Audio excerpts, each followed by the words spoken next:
So instead 30 minutes, it took more than 1 hour. Okay.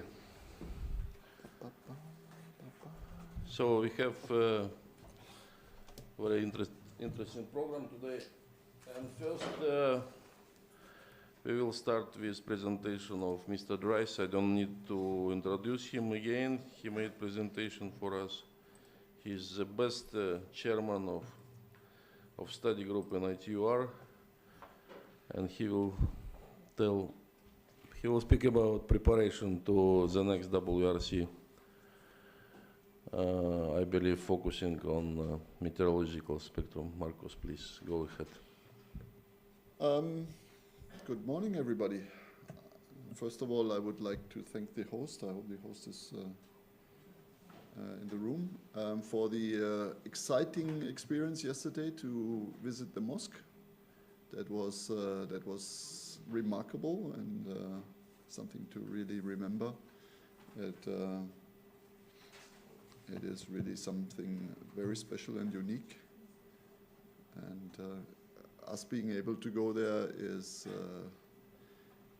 a very good sign of the hospitality of the host, allowing us to step on the carpet, which the normal tourist is not allowed to do, and it was a remarkable experience. And when we arrived there, it was time for praying, and it was interesting experience. Thank you very much for that.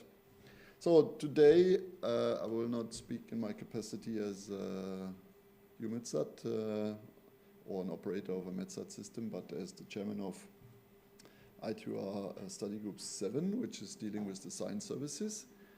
To tailor a bit my presentation, are you all familiar with the ITU and the study group activities and how a WRC process works? If not, please raise your hand so that I just know where to start with talking. So you're new to this. Okay, I give a bit of a background on all that stuff. So, WRC preparations. WRC, World Radio Communication Conference, that's every 4 years. We have this event where all the member states of the ITU meet to update an international treaty. So this is a binding book of regulations on how to internationally ensure that we are working happily together on frequency matters. And this event requires a 4-year preparation process at the level of the ITU, at the level of the 6 regional groups, one of which is the Arab group. And then it goes down to the national level. So the national level feeds the regional preparations, and the regional preparations feed the ITU preparation for this. And the agenda of such a conference is divided in responsibilities in the working parties of the study groups of the ITU. So we have several study groups, and one of which is dealing with the science services. That's number 7. And depending on the agendas, agenda items, there are different working parties dealing with the subjects, and other working parties contribute to that. And now diving into a bit of the subjects. So this is a list here. It's nearly all the agenda items of the WRC 27 where the science services are involved as a contributing group. So that means another working party is responsible, and we have to contribute characteristics to it, provide our proposals for studies, and provide our results and deliberations on that, and we liaise that to the responsible group. And the ones highlighted in red, I would like to bring a bit closer to you in my presentation. So quite a number of it, but we will go through them one by one.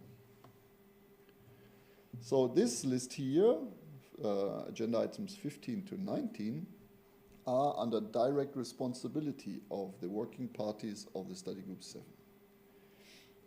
So, and only the red ones are dealing with meteorology. So 1.15, I will not deal because this is doing with lunar communications. So lunar becomes very fashionable nowadays, and everybody wants to go to the moon and do some communication over there. And but this is not direct meteorology relevant. And 1.16 is radio astronomy related. And what we will be concentrating on is 1.17, 1.18, and 1.19. We will go through this in more detail. 1.17 is space weather. You had a dedicated presentation yesterday. I do not need to say too much about it. Eric has covered nearly everything, but we will recap. Then 1.18 is dealing with protection of passive sensors in higher frequency bands, and 1.19 is dealing with new spectrum, additional spectrum for sea surface temperature measurements. Now we will get into details on that. I will not be glued to all the text in my slides. They are very busy, but you can take them home and you see where we actually stand on each agenda item at this point in time. So you can take this as some kind of reference material to know where we stand, but you will not remember after my talk of all these tiny little details I will be on the slides. So that's why I will be concentrating on the key messages on those individual topics. So there you see a bit of an overview. I borrowed it from a slide of the ITU counselor dealing with the CPM preparations, or WRC preparations. On the top left is the fixed satellite service agenda items. And on the top right, you see the green ones, they are the mobile satellite service. That you see that half of the agenda is already full with satellite issues. And that also shows you that they are super busy and they are a bit overwhelmed and they are struggling with completing their work, unfortunately. But we are trying to contribute what needs to be contributed, and there are some items where we are dependent of them. But we will go into that in a minute. And then you have some terrestrial stuff, the red stuff on the bottom left side, and all the magenta stuff is on the right bottom side. These are under the purview of Study Group 7 and its working parties. And all the magenta circles in the middle is where Working Party 7 A, B, C, D are contributing to the work of the others. Just to set the scene, Working Party 7A is dealing with time signals. We will not be dealing with this today. 7B is dealing with all the communication frequencies of science services, including meteorology, Earth exploration, space research. 7C is dealing with all the active and passive sensing. You heard a talk from Jan Soldo yesterday. And MED8s, which includes MED8s space weather, but also all the others like weather balloons and data collection platforms and stuff. And then 7D is dealing with radio astronomy, so we will not be concerned with this today. So the items which are closest to meteorology is in my view, this list here. And we will go through them individually. They are dealing, most of them, with passive sensors. So you already have 1.1, 1.3, 1.8, 1.18, 1.19. You have 5 agenda items alone dealing with passive sensors. And there are quite a number of bands, and I will show you an overview later on. 1.7 is the IMT agenda item, International Mobile Telecommunication, 5G. That's, you all know, you're confronted with their spectrum requirements all the time. And this is in 3 frequency areas, but we will go into this in a bit. And then we have the space weather agenda item 1.17. So here on the left side, I always provide you with the allocation table in a more condensed fashion. There are some footnotes attached to it, which you find in Article 5 of the Radio Regulations. This is Red Book, Volume 1. In Article 5, you find this allocation table.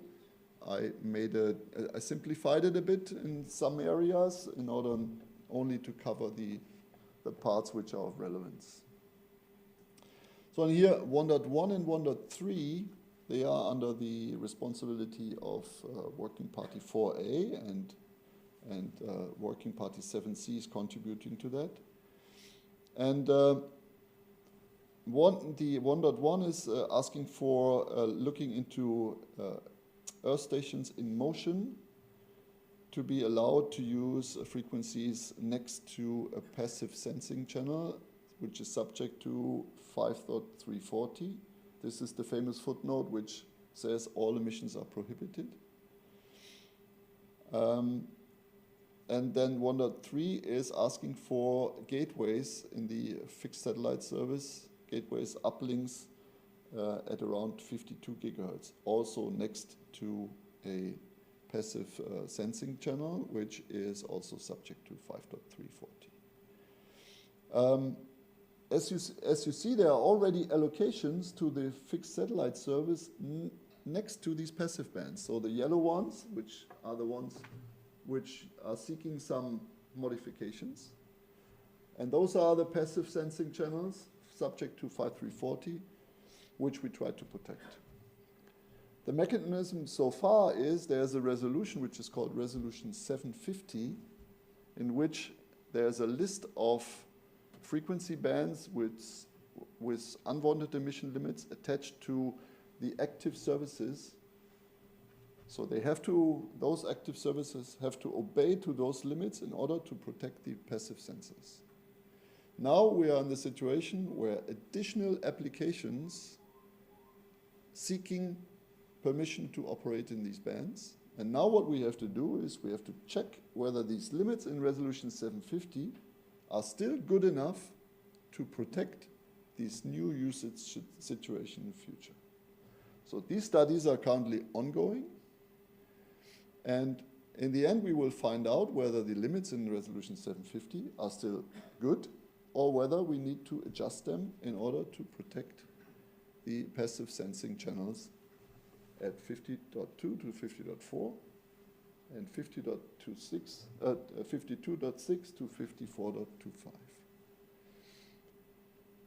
So far, from experience in the past, the collaboration with the commercial satellite industry was positive, so that we always found a solution to have the appropriate unwanted emission limits covered in resolution 750 and not hindering their development and progress.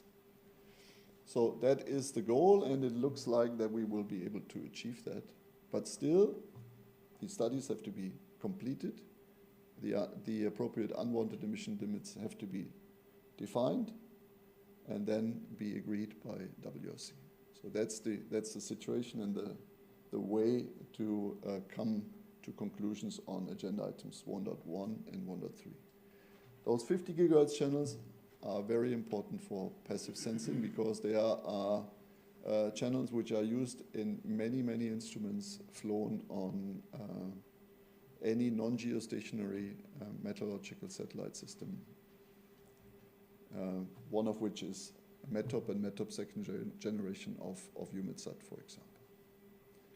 But you saw yesterday a very comprehensive list of instruments, and there you find also these two channels and the instruments that are using those channels, and the continuation and contingency that is required in order to ensure that we do not have any gap in the future on those measurements.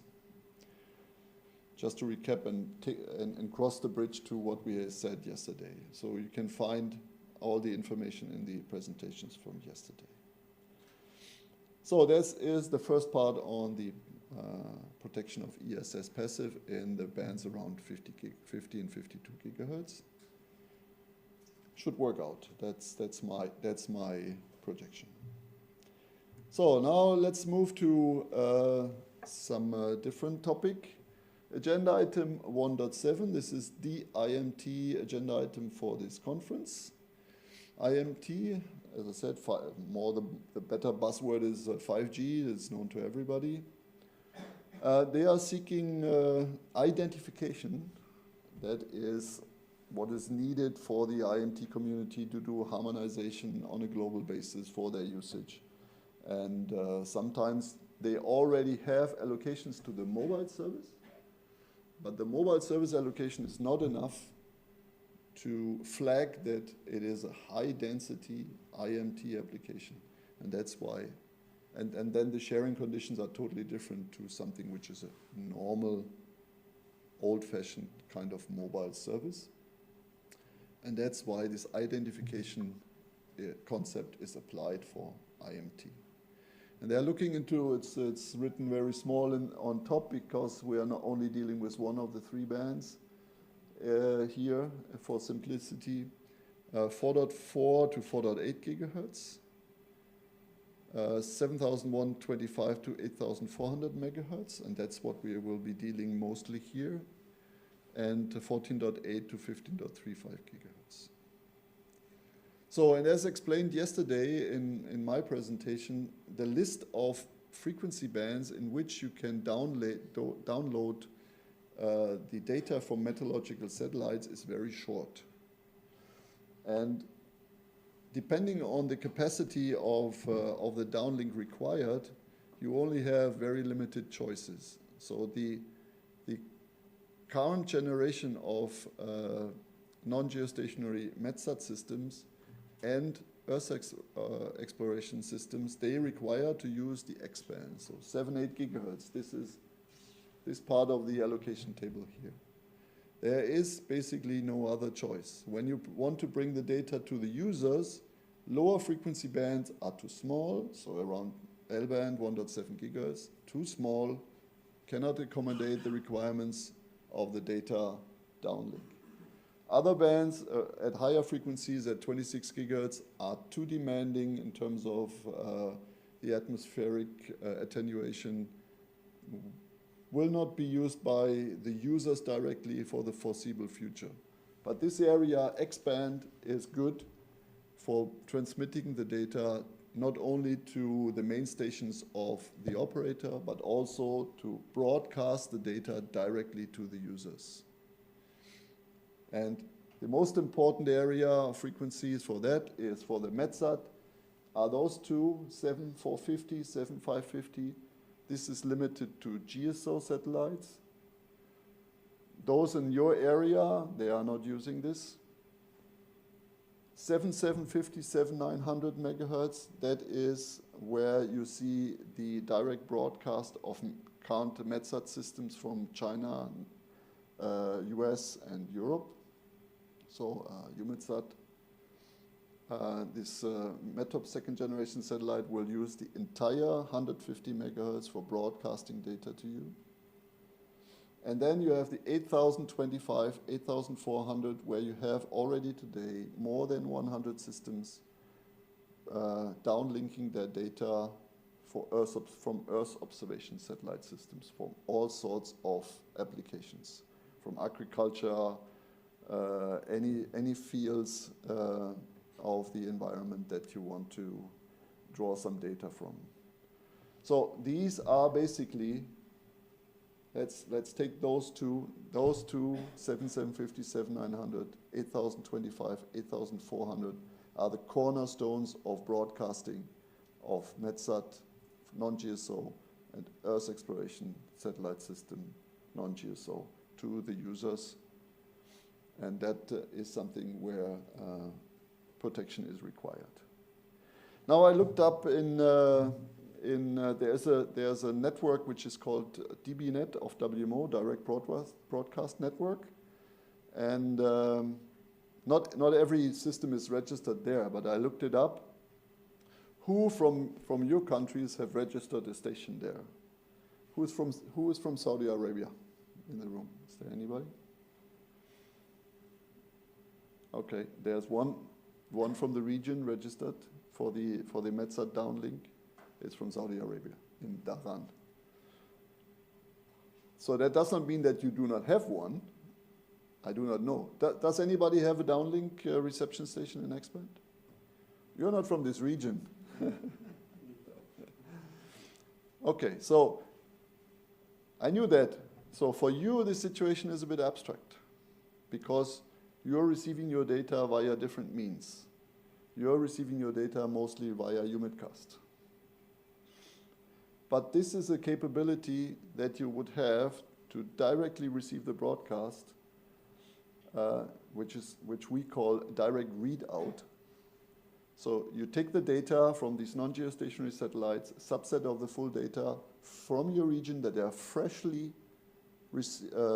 generated on the satellite via the instruments. They will be downlinked to your area, and you can receive the data directly. So one capability for you, just to do a bit of advertisement from from our perspective, but this is a capability. But yes, yes, please. Well, I just wanted to elaborate on that a little bit, because even if you don't operate a direct broadcast station, all of the numerical weather prediction centers around the world receive data in under 30 minutes from the DBNet stations located around the world. So even though it may not be an issue in your domestic country, it may be an issue in the region, because your NWP here in UAE would receive the data that Saudi Arabia is receiving on their station, and that would get the data to you faster. So even if it is not a system that you operate in your own country, you likely still, especially if you operate an NWP system, are relying on all the DBNet operators around the globe and ensuring their protection has value for us. This is something very unique to the WMO context, that we care about what happens outside of our own national borders, because these are global systems for Earth observation.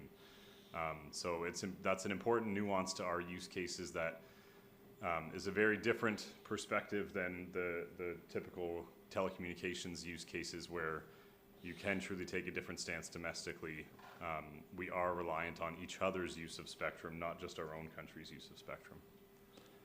Yeah, thanks for concluding before I was finished, but yeah, that's what I wanted. I wanted to kind of put us into the perspective.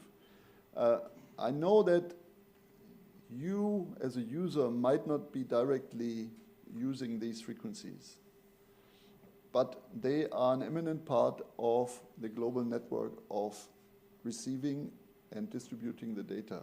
So what we will be doing, we will of course develop all the products from these downlinks, process them and provide them via UMIDcast.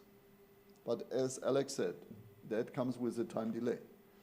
And if you have needs to fast, immediate reception of measurements, this direct readout, as the name already says, you can have it directly from the satellite in only a few minutes of delay from when the measurements were taken.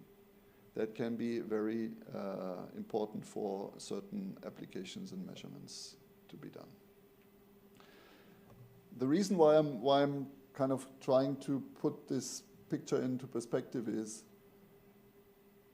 you know, when somebody has to develop in your NRAs, they have to develop the position on a certain topic. They ask the users, do you use that? Do you need that? Then with the answer to, do you use that? And the answer is no, then the NRA can do whatever they like because they have covered the users. And then the decision goes towards INT.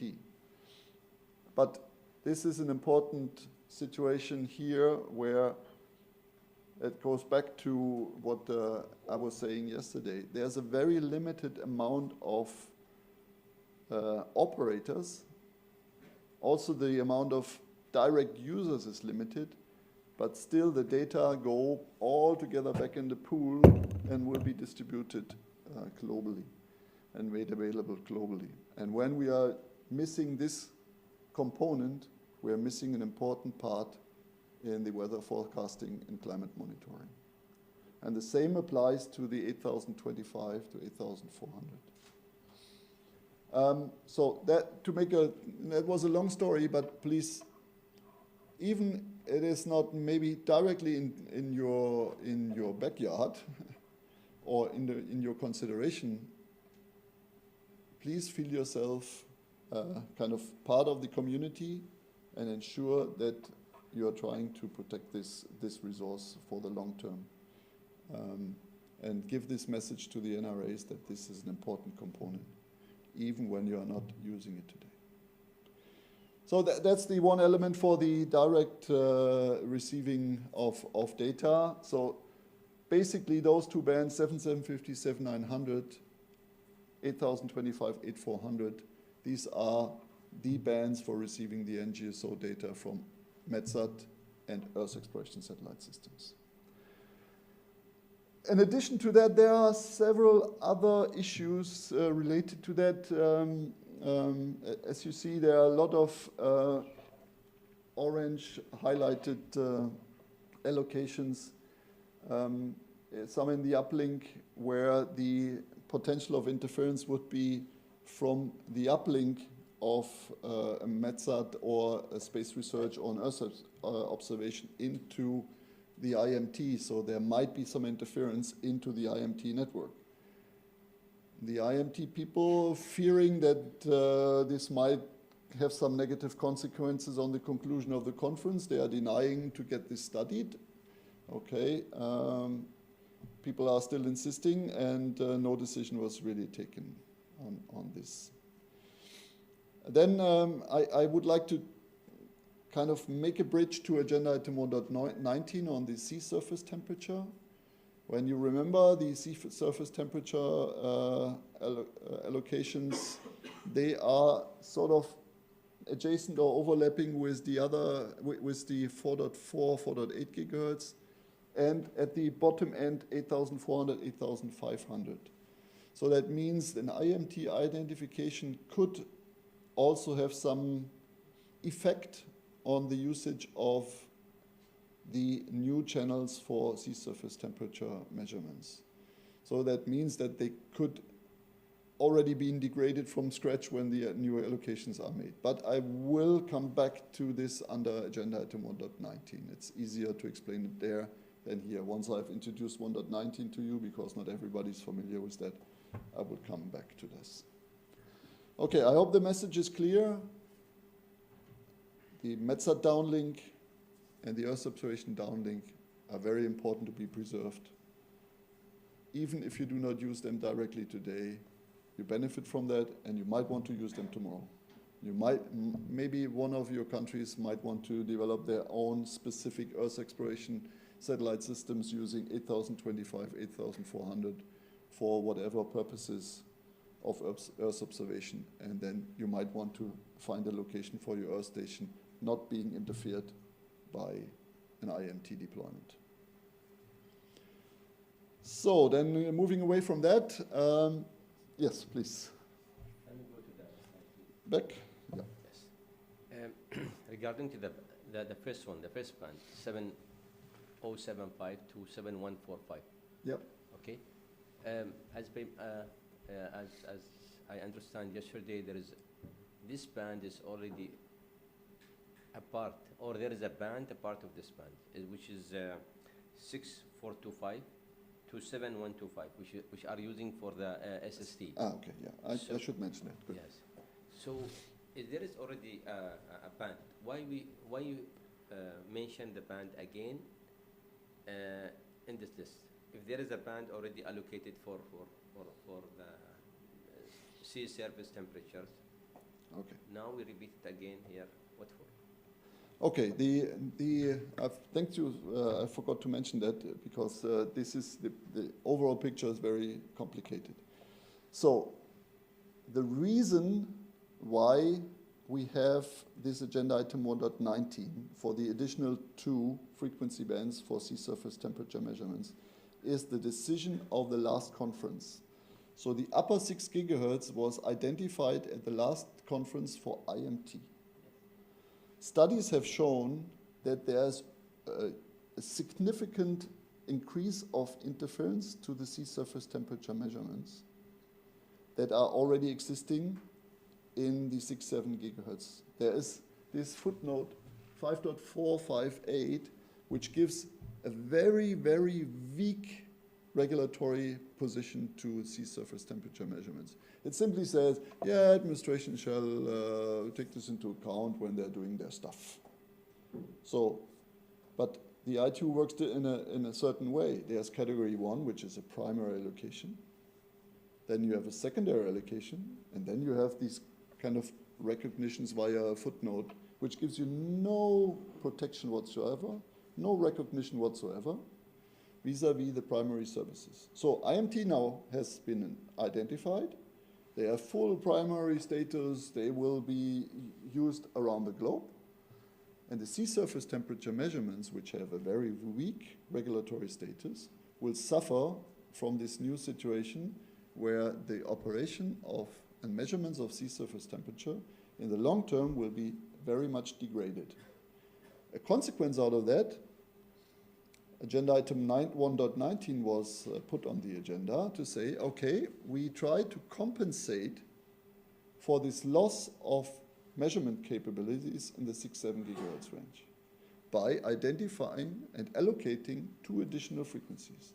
So that in future, you could think of having an instrument, having all the 3 channels covered in the instrument, and depending on the area, it can use the measurements where the measurements are good, and use a different band in another area where the measurements are not so, as opposed to where they are not so good. But I think it was explained yesterday in Jan's presentation as well, that there are areas more in the north where a certain frequency band is better suited than in another. I will show you a small diagram soon. So that's why we have 1.19. We expect that the 6-7 gigahertz will be further degraded in future. Still not useless, will be a component of multi-channel instruments in the future. And we shall not lose 6-7 gigahertz in total, and we shall not give it up, but we need compensation for that. But thanks for pointing that out. I missed that one. 1.8.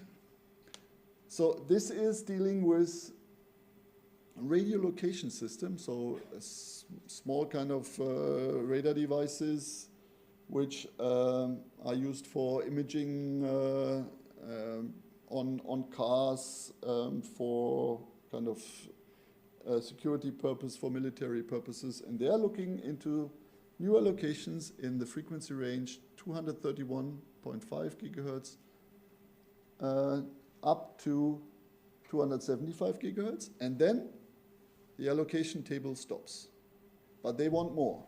They are looking for identifications from 275 to 700 gigahertz. So it's a kind of a split agenda item seeking for allocations in the bands below 275 gigahertz and identifications above 275 gigahertz, as there are no yet allocations in the allocation table. It's a bit complicated, the concept, but before a future WRC has not extended the allocation table, we are talking about identification for everything above 275 gigahertz. Okay? So, and what is happening above 231 gigahertz? It's basically the only other use is passive microwave sensing. And I show you a bit of another way of describing the allocation table. Just in a very simplified manner. These are the frequencies, the yellow ones. The green ones are where you find the ESS passive use. 5340 bands are clear. Shared means they are passive use and some active use. They are compatible in a certain way or form because of the propagation conditions and the aposity of the atmosphere, and there is sharing sometimes possible. And when you come to the second, the right part from here, we start with the identifications. And then you have the footnotes 5.565, which identify the use of the passive sensors and radio astronomy. And you find 5.564a, which is also dealing with the fixed and mobile use above 275 gigahertz. So that's the picture that you see. The dark green one is what is called Recommendation ITU RS 1861. In this, you find all the characteristics of the passive sensors using this spectrum today. And there you see clearly which boxes, meaning which frequencies are used already by these passive sensors. I could also put in there another acronym, which is ICI, which is the Ice Cloud Imager on METOP second generation B satellites, which will be launched next year, this year. Sorry. So, the first sharing studies have shown high density applications like putting 8 radars around cars, multiplied by the number of cars, is not a good idea. So that clearly shows the accumulation of so many interferers creating energy would cause interference to passive sensors. So we found that out, and the solution would be avoid overlap frequency-wise with passive sensors. So, and the I2 is working in this direction. As you see, the blue boxes are currently what is found out in the ITU, which interests are from the radio location people's side. So far, that looks good. You see these orange boxes there, some niche applications which are falling out of the grid, and we try to avoid that from happening. But once these blue elements like this would become reality, we have avoided co-channel issues. That leaves us with unwanted emission issues. So that means when you are here and you're surrounded by passive sensors, these radio location systems can spill energy into the neighboring bands high enough to cause interference to these very sensitive sensors. So what ITU has to develop is results of studies to show which unwanted emission limits do you need in order to protect these passive sensors. That's currently ongoing. And the result of the WRC ideally would be that radio location allocations and identifications avoid overlap with the passive sensors, and they develop unwanted emission limits appropriately to protect the passive sensors. Okay? That's the goal, and with this, the long-term protection from the passive sensors vis-a-vis radio location systems at these high frequencies would be ensured. So 1.13, another, probably you came across that. I will go only very briefly into this. One of the mobile satellite service applications, agenda items, and here what is the new buzzword is the direct connectivity between MSS and IMT, so that your mobile phone directly communicates not with the base station of the IMT, but goes via an MSS satellite and then down. So when you see the potential frequencies over there, luckily we are not dealing with issues on the METSAT user frequencies, but only with the S-band, which is dealing with the issue of the operator communicating with their satellites for telemetry and commanding. Apart from one frequency band, as you can see, there's one allocation or one frequency band as a candidate 1472 to 1470, which is next to a passive band 1400 to 1427, which is used, as explained yesterday by Jan, for soil moisture measurements. And as you saw from the graph, there was a peak for soil moisture measurements, and then the curve goes down. There's no other frequency band allowing us for doing soil moisture measurements. So that is the very unique frequency band. That means this agenda item 1.13 has to take precautions to ensure that the unwanted emissions into the neighboring soil moisture passive sensing band, covered by which footnote? 5.340, is ensured. Okay, so I leave it with this, but this is a particular item also to protect the passive sensing. Agenda item 1.17 I want to go over it quite quickly. Eric has explained to you in great length yesterday on how is the history of space weather in the framework of the radio regulations. So they found their home as Med 8 space weather, and as a second step, this agenda item 1.17 was identified, and 6 frequency bands are subject for potential allocation to Med 8 space weather, subject to not causing interference and not claiming protection to the existing services. In the framework of 7C, a lot of documentation is under development in order to ensure that the world appropriately understands what space weather is all about, all the system characteristics, and so on and so forth. So when you are interested in what, in the world of space weather, look into the report RS 2456, and there you find, and you will be impressed by the number of space weather activities that are going on in the world. Without going into the detail of that slide, that shows you exactly where we stand in the preparation of WRC for 1.17 in Working Party 7C. What is important for you to note that currently it goes in as planned, I would say. All the companion documentation is under development on the sharing and compatibility with the other services. And first draft CPM text is available. This draft CPM text, for those of you who don't know, the CPM report is an outcome of the second conference preparatory meeting, which will be held next year in March, which identifies methods to satisfy an agenda item. And this gives a kind of a recipe to administrations around the world to go with their position into the conference. So they can select, let's say, method A, saying, no change, I do not want to have all this. Or method B, which explains exactly on how to allocate the frequencies, under what conditions.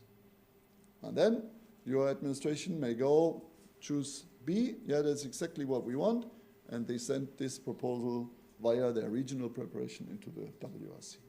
Or they say, it's B, but we have some specificities in our region, and we want to add a certain provision into the proposals to the conference. Okay? Moving away from 1.17 into 1.18. So here, and that was described also yesterday by Jan, you remember the table he had with threats, a lot of threats and opportunities. And here 1.18 is an opportunity, and I explain you why.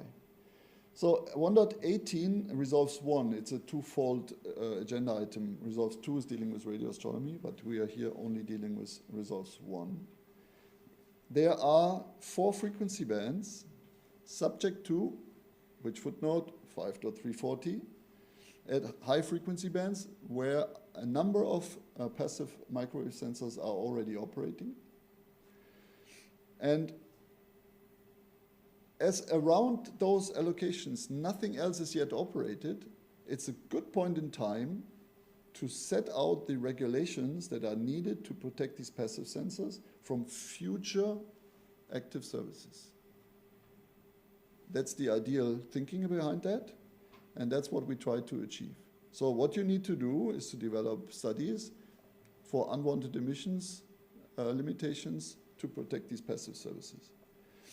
In your region, your NRAs are most probably confronted already with requests from one particular satellite operator, which is Starlink, asking for permission for setting up gateway stations around the 86 to 92 gigahertz, so below and above, for fueling their next generation of Starlink system.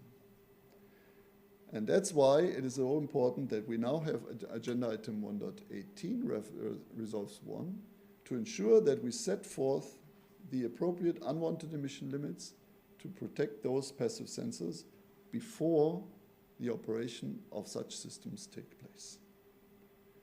Studies are ongoing in the ITU world, and I show you in the next few slides, some status on this item, but I will not go into detail because that will overwhelm you for no added value. So here, again, the allocation table situation. That should give you the good overview. So here you have the 8692, for example, and below that you find already some fixed satellite service, and above you do not have. But in future they might want to change that, and also the temporary licenses that Starlink is asking for is also covering this area.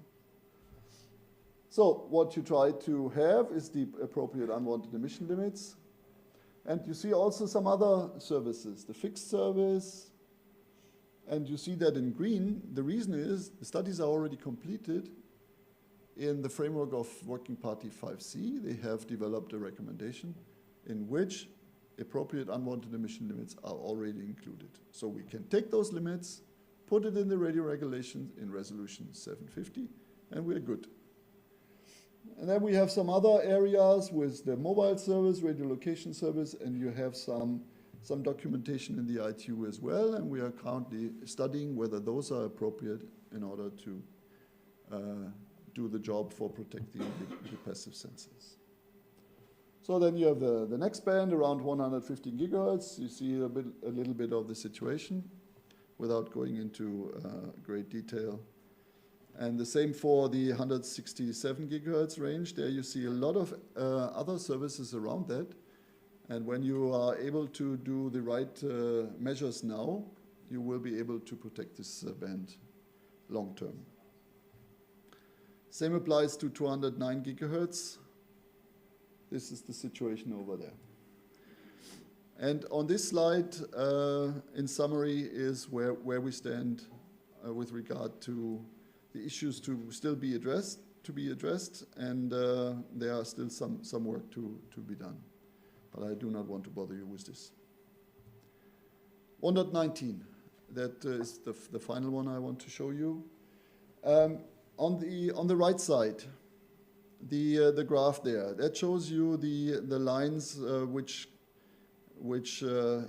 brings you the brightness temperatures vis-a-vis the sensitivity for sea surface temperature measurements. And then you see that between 4 and 8 gigahertz we have a peak. That means in 6-7 gigahertz is the best band for doing that, but 4 and 8 still okay. And when you now have the 3, you can put them all together, and then you can select the good parts from each band at each possible location. And so, when we are managing to have those allocations under 1.19, then we have a better possibility to compensate for the losses of measurement capabilities at 6-7 gigahertz. So that's the idea of this agenda item 1.19. Okay. Here the status for the 4.2 to 4.4 gigahertz, and again, when you now cross the bridge to the agenda item 1.7 back again, the neighboring band 4.4 to 4.8 gigahertz is for possible identification of IMT. That could mean that you need or you have to take into account potential unwanted emission issues. But the trouble is under 1.19, those allocations will not be receiving protection through this agenda item because the agenda item was particularly drafted saying they have to work on a non-protection basis. And there's also some in-band issues with aeronautical mobile systems, so there might be some interference coming from aeronautical stuff. So as you see, the bands are not ideal, but depending on where you look at, you might have some merit. For the 8.4 to 8.5, there's some in-band issue with IMT, with the future IMT. So again, not ideal, but it's, I should not say better than nothing, but it is in conjunction with the other two, it is an improvement. So here again, the issues to be addressed, as I said, how to deal with all these possible interferers from which you cannot claim protection from. But this is a situation we have to cope with as the agenda item is designed that way. So moving away from the individual parts, here I provided you an overview on the frequency bands that are available for certain usage for the METSAT and ESS. And you can see, again, the X-band area for ESS and METSAT, they're all subject to agenda item 1.7. So all that is in red. The 2 gigahertz area, which is for the telemetry and telecommanding of the satellites, they are all subject to some mobile satellite service agenda items. Then you also have the L-band, which is the current downlink from METSAT satellites in L-band is also subject to mobile satellite service issues. You see a lot of threats,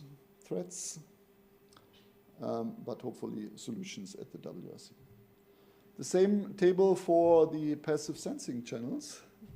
As you can see, the red ones are the ones allocated up to the bands 275 gigahertz. And you see that at higher frequencies, starting at 50 gigahertz, basically everything is subject to a potential to an agenda item with some potential situations. But I hope we can sort this out. I also put some future agenda items, 2.6, that was described yesterday, I think. This is the potential future IMT above 100 gigahertz or at high frequencies. Let's see whether this matures or not, but that would mean that we would have a lot of fun with IMT again at higher frequencies. And then for the identification, you see the ones in purple. Yeah, also subject to agenda item 1.8, most of them, and a bit future agenda item dealing with the extension of the allocation table from 275 to 325 gigahertz. So, and just an example, yesterday I showed you that, you know, a passive microwave instrument is not only consisting of one channel, but it is a combination of several channels. Here the example of the microwave sounder of METOP second generation satellite A. You see it has quite a number of channels starting at 23 gigahertz and ending up at 229 gigahertz. And 4 of those channels are subject to an agenda item. Not too bad, one would say. Going to the next picture, then we have the MWI on METOP second generation B satellites, which has nine channels, 4 of which, so we're getting close to 50% being potentially affected by an agenda item. And then we have the ICI, which also has 9 channels, or 9 frequency bands to cover, and you already have 6 of them. So 2/3 are already potentially affected by by this WRC. So not negligible. Tongue twister. So thank you very much. It was a bit more lengthy, but I had to fill in the time for the third presentation, which is not happening today, most probably. Thank you for your attention. Thank you. Any immediate question, please? At least 2. Ian? Marcus, thank you. Very good overview. Was very helpful. Just a question on the research that is done. Who is paying for that? So if you need some research on emission limits or whatever, who is paying? Who is who is outsourcing it, or who is doing it? Who is paying for it? How does it work? Oh, well, that's very simple. When you are the victim, you better do your business. So, because nobody is doing it for you. When you, for example, take, there are 2 different approaches. So when you're an IMT proponent and you are kind of trying to want to go to have an identification in a particular frequency band, it's not a given that they will study all the potential impacts on who's already there. So you have to do it yourself. Other way around, and I can talk from experience, when we are proposing an agenda item for a new allocation for a passive sensor, we are the ones, the proponents of this new thing, developing the studies, trying to convince the existing ones that there's no problem. So it's a different approach depending on what political power you have behind you. When you're an underdog, like a passive sensor proponent, you have to do all the work, no matter what, whether you're defending or you're proposing something new. So you're trying to find partners to do this research. You outsource it. You have Philippe Tristan available, of course, for theoretical studies. So you go to Met Services with a question, can you help me out here? Can you do a research on this specific topic? Well, usually it's the operator and the developer maybe of the sensor. So in our case, for example, when EUMETSAT is operating, ESA is often involved in the development of a sensor. So we are teaming up for doing all the study work and proposing all this material into the ITU. Going to all the administrations necessary to the regional processes to ensure that this becomes a reality. In other cases, when they have to do the same. Another operator of something, take the radio location system, for example. Those industry proponents, they have to get together and try to come to a conclusion on what they want, and then they bring it forward and bring some studies, talk with the other side, like us, and come to agreements on the results of the studies. So basically, when you're involved in things, you cannot shy away from doing your business. And before a study starts, you have agreement on some important parameters like height of antennas, attenuation, etc. Well, ideally, yes. The IMT world never comes to an agreement, but we are coming to our agreements because we are basically have to do this on the basis of existing stuff or things under development. So we get together with our development agency and ensure that we have the parameters that will become reality and use them in the studies. Or when the satellite is flying, the instrument is flying, you know what you have and you take this as a basis. But you have to invest the money for protecting your frequencies. So it is not coming for free. And it is a huge task as soon as you are an underdog. Okay, Alex. thanks. I'll add a little bit there. So sometimes the studies do come from both sides, the proponent of the new service and incumbent services. Sometimes both provide studies in. It's important to be participating in the working parties for frequency bands you rely on so that you can, Canada doesn't operate these satellites, but we heavily depend on them. So I participate in the Canadian delegation and provide feedback through our preparatory processes on my thoughts on the studies that both sides are putting in, options that they're making that aren't in line with what was agreed in terms of the technical characteristics. Are there assumptions that need to be made that aren't part of those technical characteristics, like whether or not it should be applied to a receiving Earth station? So then other parties get involved a little bit and try to influence the outcome and find the usually a compromise solution in the middle of what's an acceptable set of parameters, but we don't always get there in the end. Sometimes we get to WRC and those are the difficult agenda items where there isn't that consensus on how we should treat the systems from a technical basis, but in an ideal world, all of that would be resolved through the working parties. But it's important both for the proponents and the incumbents to participate in that process. In terms of engagement with meteorological services, it's generally fairly limited. There are, in addition to the technical characteristics, there are other recommendations in the ITUR that outline the interference protection criteria. So the studies are based on, is that exceeded or not? And if it is exceeded, what needs to be done to bring you back, the proponent back under that protection criteria? The challenge is we're often asked as the meteorological community, well, if we give up 3 decibels, how much will that affect your weather forecast? But that requires someone to not only take the exceedance of the interference protection criteria, determine how that affects the brightness, temperature, or the backscatter, or whatever other measurement you're making.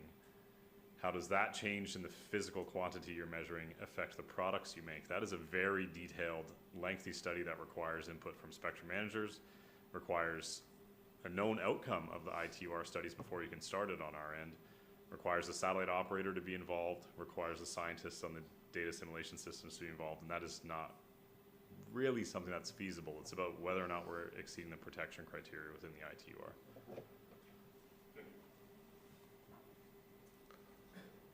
All right. There's one. Sometimes comment can be more longer than intervention. Yes, please, last question. Thank you. Actually, here in United Arab Emirates, there is a delay about 25 minutes to receive the data from EUMETSAT. Do you think the reason because of the frequency or receiving equipment? Thank you. No, when you are receiving it through the UMIDcast, there's an automatic delay because depending on GSO, you get the data. So depending on the instrument, whether you have the 2nd generation or the 3rd generation. We are using both 3rd and 2nd generation. Okay, so then the 3rd generation, every image is coming much faster than for the 2nd generation, but still it requires processing time, and then to bring it then on the UMIDcast to distribute the data. So that is something which probably can be reduced in future by a certain number of minutes, but there's a limit to it because the satellite has to produce it, the instruments have to produce the data, they have to go down, they have to be processed and then distributed on UMIDcast. So there's a certain delay inherent in the fact that they are processed data. Thank you. For the direct readout, it's a different story. You can have, as I explained, you can have them directly from a non-geostationary satellite at your area, but then you have to process your data yourself and do something with it. So it's a different concept, but over UMIDcast, it comes naturally with a certain delay of the data. For sure, these will be improved over time, but we are also only at the beginning of the 3rd generation Meteosat operations, and this probably will take some time to swing in until the latency is improved. Thank you. Thank you. Okay. Shukran, Gerais. So next speaker. So last week we had a very successful meeting in preparation of WMO position for the next WRC, and Alec is I don't know, I believe in his capacity like vice chairman of this group, WMO ETRFC. We will speak about our preliminary results, I could say, in preparation. Thank you.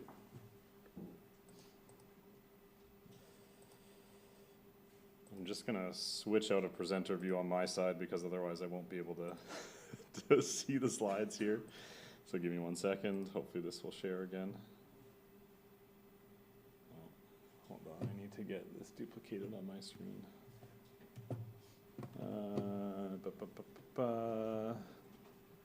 Can I get it on both monitors without presenter view? So there'll be a fair bit of repetition with Marcus's talk, so I will do my very best to try to get through this quickly, given the excellent material that Marcus has provided. I'll be going through the agenda items that are of interest to the WMO in line with the position paper that the expert team created last week. But I'll try not to go into the full detail of every agenda item. I will focus on, for each of them, what we are working on, what our position is from the WMO perspective. Thank you. So I think I mentioned this in my talk yesterday. The main output of the expert team on radio frequency coordination is the WMO position paper on the agenda of the forthcoming WRC. So you see on the right, the cover page of our preliminary WMO position that was updated last week. At the start of a WRC cycle, following the conclusion of a WRC, one of the resolutions that comes out of a WRC is the agenda for the following one. So within 6 months, we will have a conclusion of a WRC, we'll have our first expert team meeting and develop a preliminary position paper outlining the agenda items that may be of interest to the WMO. Every year, we update that position paper to take into account the work that has happened within the ITUR study groups to date on those agenda items. And we make that position paper available in all United Nations languages and distribute it annually both to WMO members through emails to the permanent representatives and now to the national focal points on radio frequency matters as well. And the paper is also submitted to all of the implicated ITUR working parties. At the end of the cycle, going into the World Radio Communication Conference, we finalize, after what's called the conference preparatory meeting, we finalize our position paper and submit it to the World Radio Communication Conference via the ITU Secretary General. So for WRC 27, I'm sharing in the presentation some useful links, so it's easy to find these things in the future if you download the presentation. The agenda for WRC 27 is found in Resolution 813, and I've included a screen grab on the right side of this slide for a web page that the ITUR maintains, which has a list of all the current agenda items, the resolution that's associated with it, the responsible working group, and some key documents for that agenda item. The resolutions effectively define what needs to be done, the scope of each agenda item. So the text in those resolutions is really important when you get into detailed debates at the ITUR of whether or not something's in scope. So for WRC 27, our preliminary position paper from the WMO identifies 14 agenda items that implicate frequency bands or issues that are of prime interest or concern for meteorology, climatology, hydrology, and related environmental fields. So I have to apologize, my slides are even more text heavy than Marcus's. They're not the most exciting slides to look at, but again, I'll do my best to go through them quickly. On each slide, we've heard about the agenda item objectives from Marcus, so I'm not going to fully repeat all of those. The concerns align with a lot of things that Marcus has said. I'm going to focus on what we call the box position. So the position paper provides some background text explaining what an agenda item is about, why we care about it, what the scientific uses are, and I'm going to focus on the box position, which is a quick summary meant particularly for national focal points to have a quick reference point of what is it we care about on this agenda item, and from the spectrum side, so spectrum managers in other administrations or in sector organizations of the ITU can quickly see, without reading a 20-page document, they can go to the agenda item they want and they can read one paragraph and get a sense of what our interests are. So the agenda items are kind of flow in categories. So the first few agenda items are related to the fixed satellite service and the broadcasting satellite service. As Marcus said, the first agenda item is related to bringing into use new types of what are called earth stations in motion, so allowing FSS satellites to communicate with aircraft and ships in two bands that are adjacent to one of the EESS passive bands.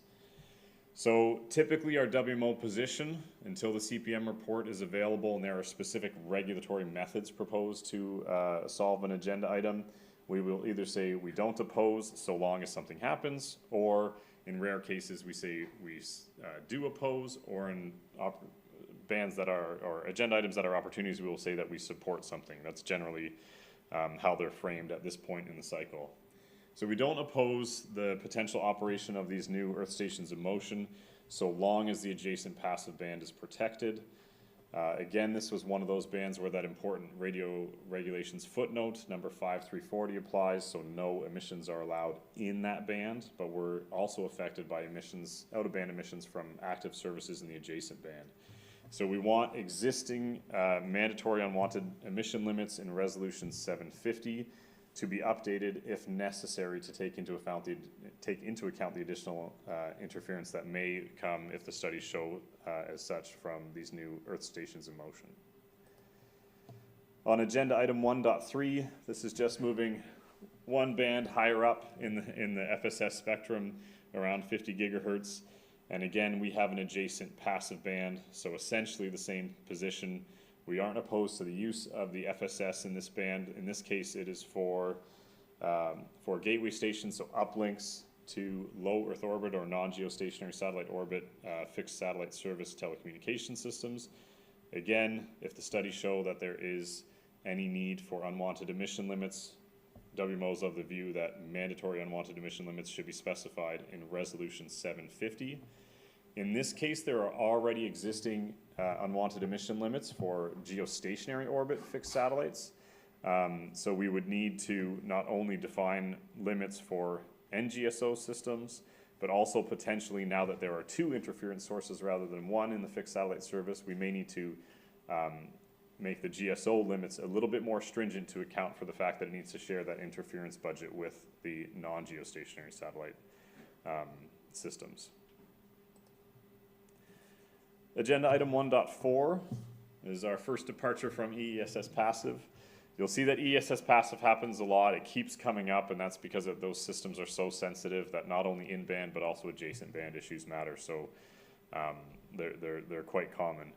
For agenda item 1.4, this is looking at getting allocations for downlinks for fixed satellite service and broadcasting satellite services in the 17 gigahertz range. In the lower adjacent band, we have an allocation for Earth exploration satellite service active systems, so radar systems. These have been studied at a previous conference when a regional allocation was made for the Americas and Region 2 for the fixed satellite service. But a new system is being proposed and has been included in ITUR recommendations in this band. So we want to validate that those past results are still relevant with this new sensor.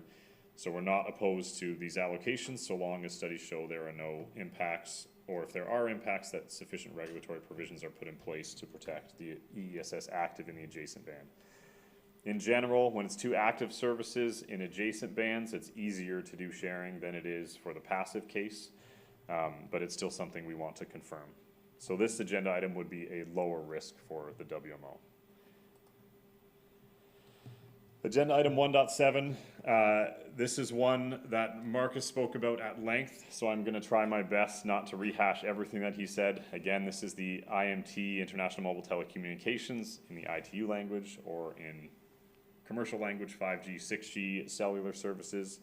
They are looking for allocations in or portions of three distinct frequency bands, the first two of which are of interest to us. So as Marcus talked about, I'll start with the 7-8 gigahertz band. This is where there are not only some sea surface temperature measurements, but also our uplink and many uplink and downlink allocations for the Earth Exploration Satellite Service and METSAT. And so these are used, as Marcus spoke at length about, are really important, especially for real-time dissemination of data to users and downlink of scientific data. I'm not going to go into detail on that, but I was doing quite a bit of research, which I should have done before coming, while Marcus was talking. While he was talking, I realized I don't know anything about what satellites are launched from this region of the world. But while we were at the Presidential Palace on Saturday, taking a little tourist detour, there was a display there about the UAE Space Agency and the Mohammed bin Rashid Space Center. And I learned that the UAE has launched several Earth-observing satellites, which I was not aware of. So I did some research, and I am blown away by how many satellites the UAE has launched in a very short amount of time.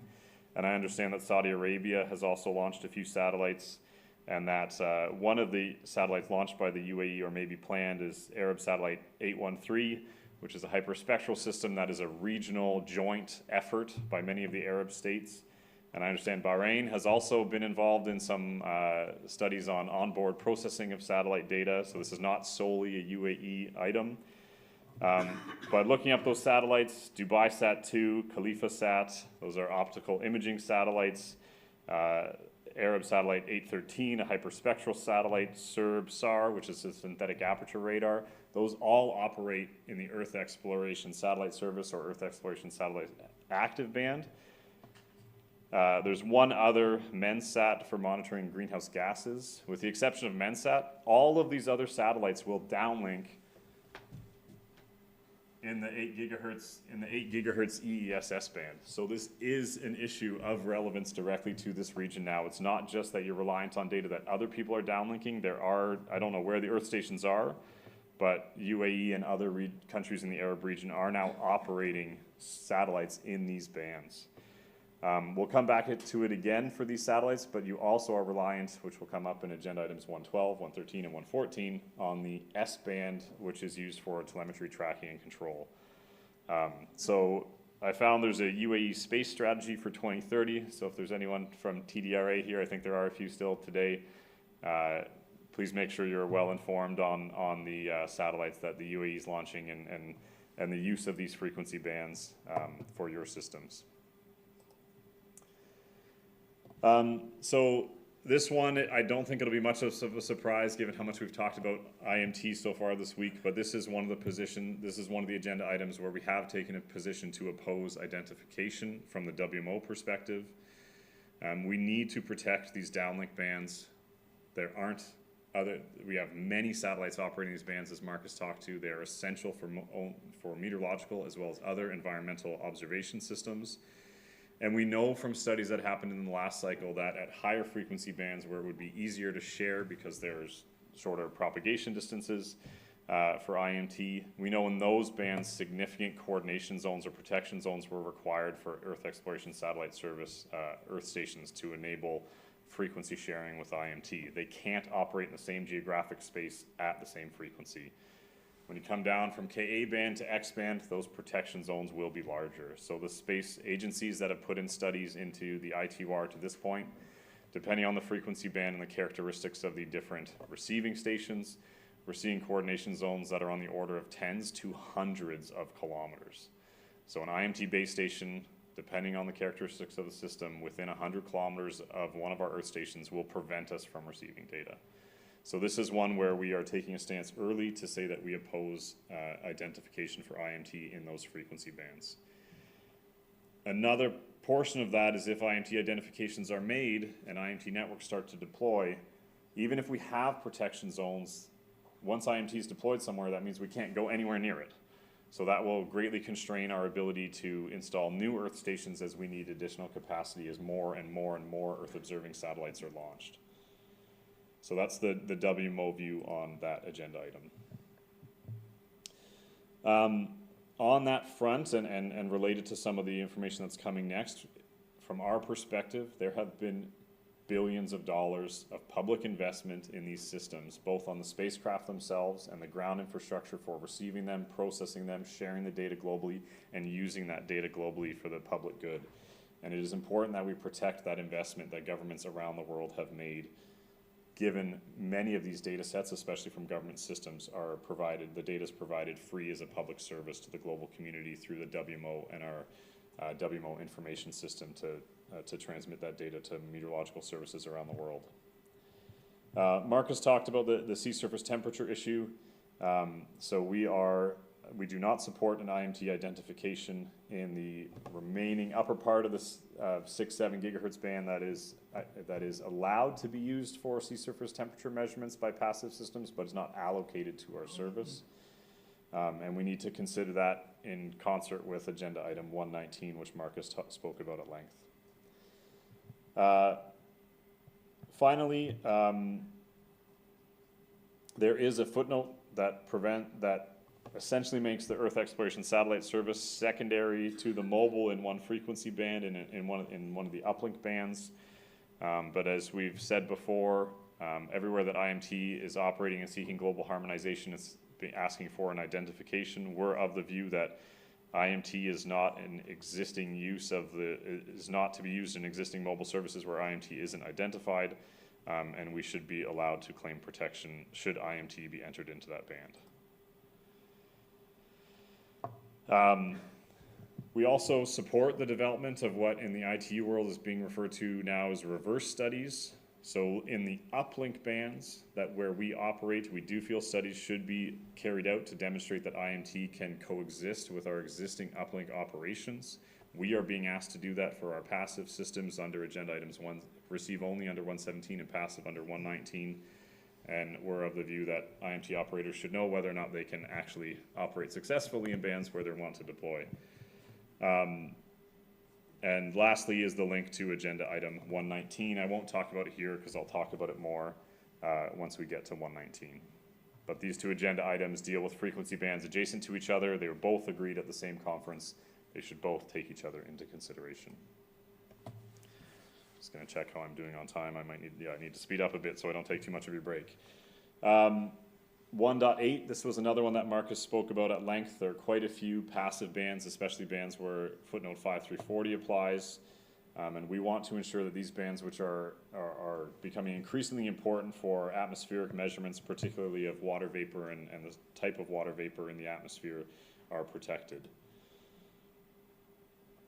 So in this one, we take a hard stance on one small portion of the agenda item, which is that no new allocations should be made to the radio location service in 250 to 252 gigahertz, and that's because that footnote applies and all emissions are prohibited.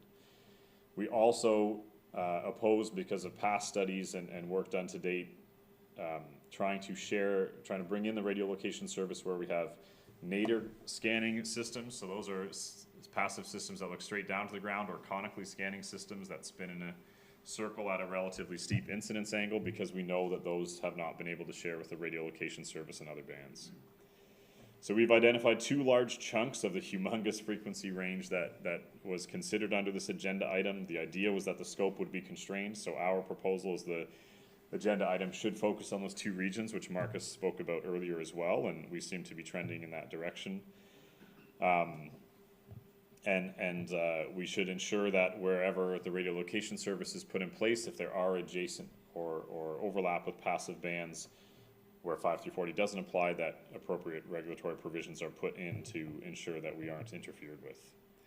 We also operate ground-based passive atmospheric remote sensing instruments. So these are passive sensors on the ground that look up into the atmosphere in a few of these bands, often overlapping, or maybe always overlapping, with the satellite-based bands. And while those operate under a footnote, not a distinct allocation, we are of the view that those should be considered for protection as well. So I'll move on now to the mobile satellite service system agenda items. I'll try to take these together as quickly as I can, because there's a repeating theme here about our S-band telemetry tracking and control links that come in the next three agenda items. But there's essentially two key things here that we're concerned about: the L-band downlink for METSATs, and then in the next coming agenda items also telemetry tracking and control systems, and ensuring that we can continue to maintain access to these bands. The L-band is used heavily in certain regions of the world, including the Americas right now, for downlink of geostationary METSAT data. So this agenda item is looking at space-to-space links between mobile satellite services. Right now I don't remember if it's up or down in these bands, but they're looking to add communications between the spacecraft. Typically that will be an easier sharing scenario when we're worried about protecting infrastructure on the ground. So this one's probably a lower risk, but we're waiting for the studies to confirm that. And we want to protect that METSAT downlink band. In agenda item 112, this is looking at identifying new bands to the mobile satellite service to enable what are now being referred to in this agenda item as low data rate NGSO systems, so low Earth orbit mobile satellite systems that are meant for Internet of Things type applications, so short bursts of little packets of data. This follows an agenda item that took place at WRC 23 and didn't result in any regulatory changes, and is kind of a remix of it, trying to address some of the issues that were unresolved in WRC 23.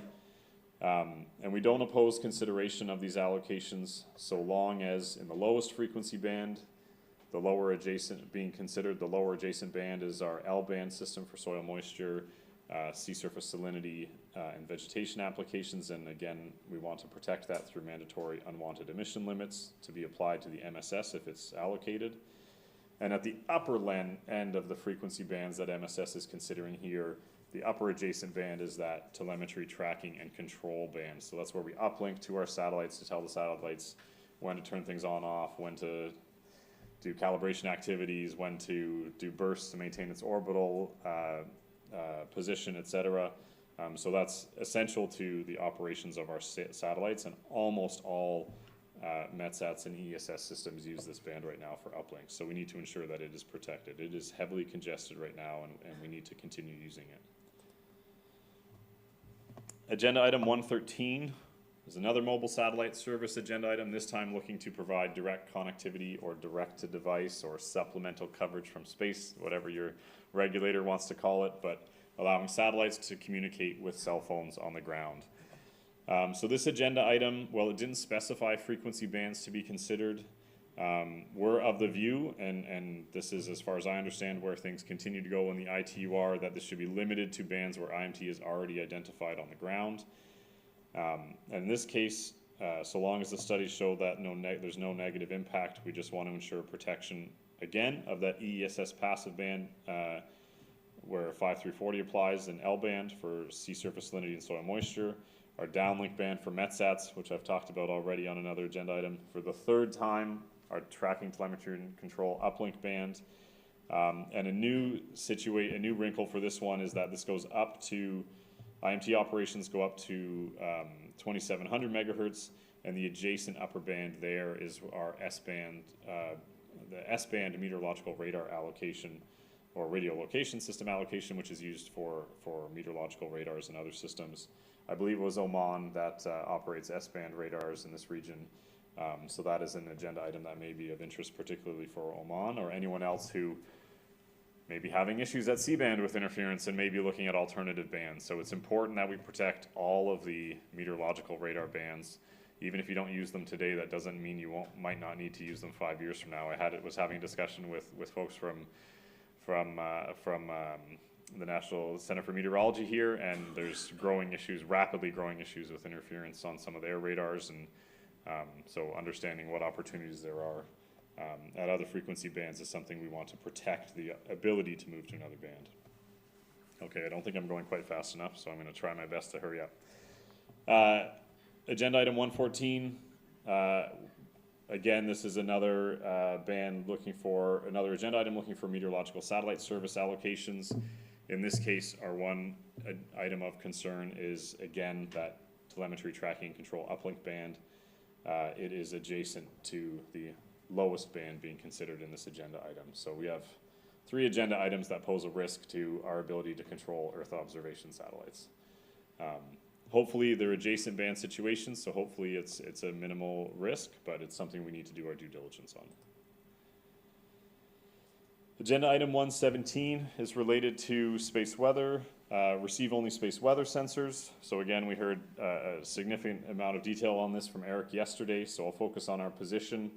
We do support, this is an opportunity for us, and given the mandate of WMO includes space weather, we do support providing primary allocations to these receive-only systems in accordance with the resolution. We recognize the resolution says we cannot claim protection from the existing services, and we accept that limitation of the resolution, but getting these allocations will ensure that any systems we're operating today where we already have to deal with potential interference from those incumbent services, and that can be handled somewhat on a national, and to some extent on a national basis, we want to make sure that if these bands are considered for any other uses in the future, that we have status over those potential future proposals.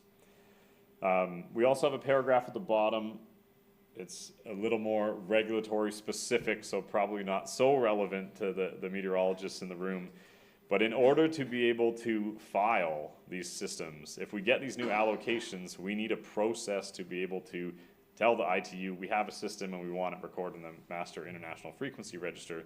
So there's a bunch of different elements of the radio regulations that need some updates because there's no existing method for these specific types of systems for us to put them in the radio regulations. So there's 2 articles, an appendix, and then a preface to the BR's, the Radio Communication Bureau's International Frequency Information Circular that all need updates just to provide the procedural ability for us to file our stations. That's something that's more concern for the spectrum folks that attend the ITUR than it is for a meteorological service, but important for us to express that we're supportive of methods that allow us to file these systems. If we have an allocation but we can't file the systems, it doesn't do us a whole lot of good.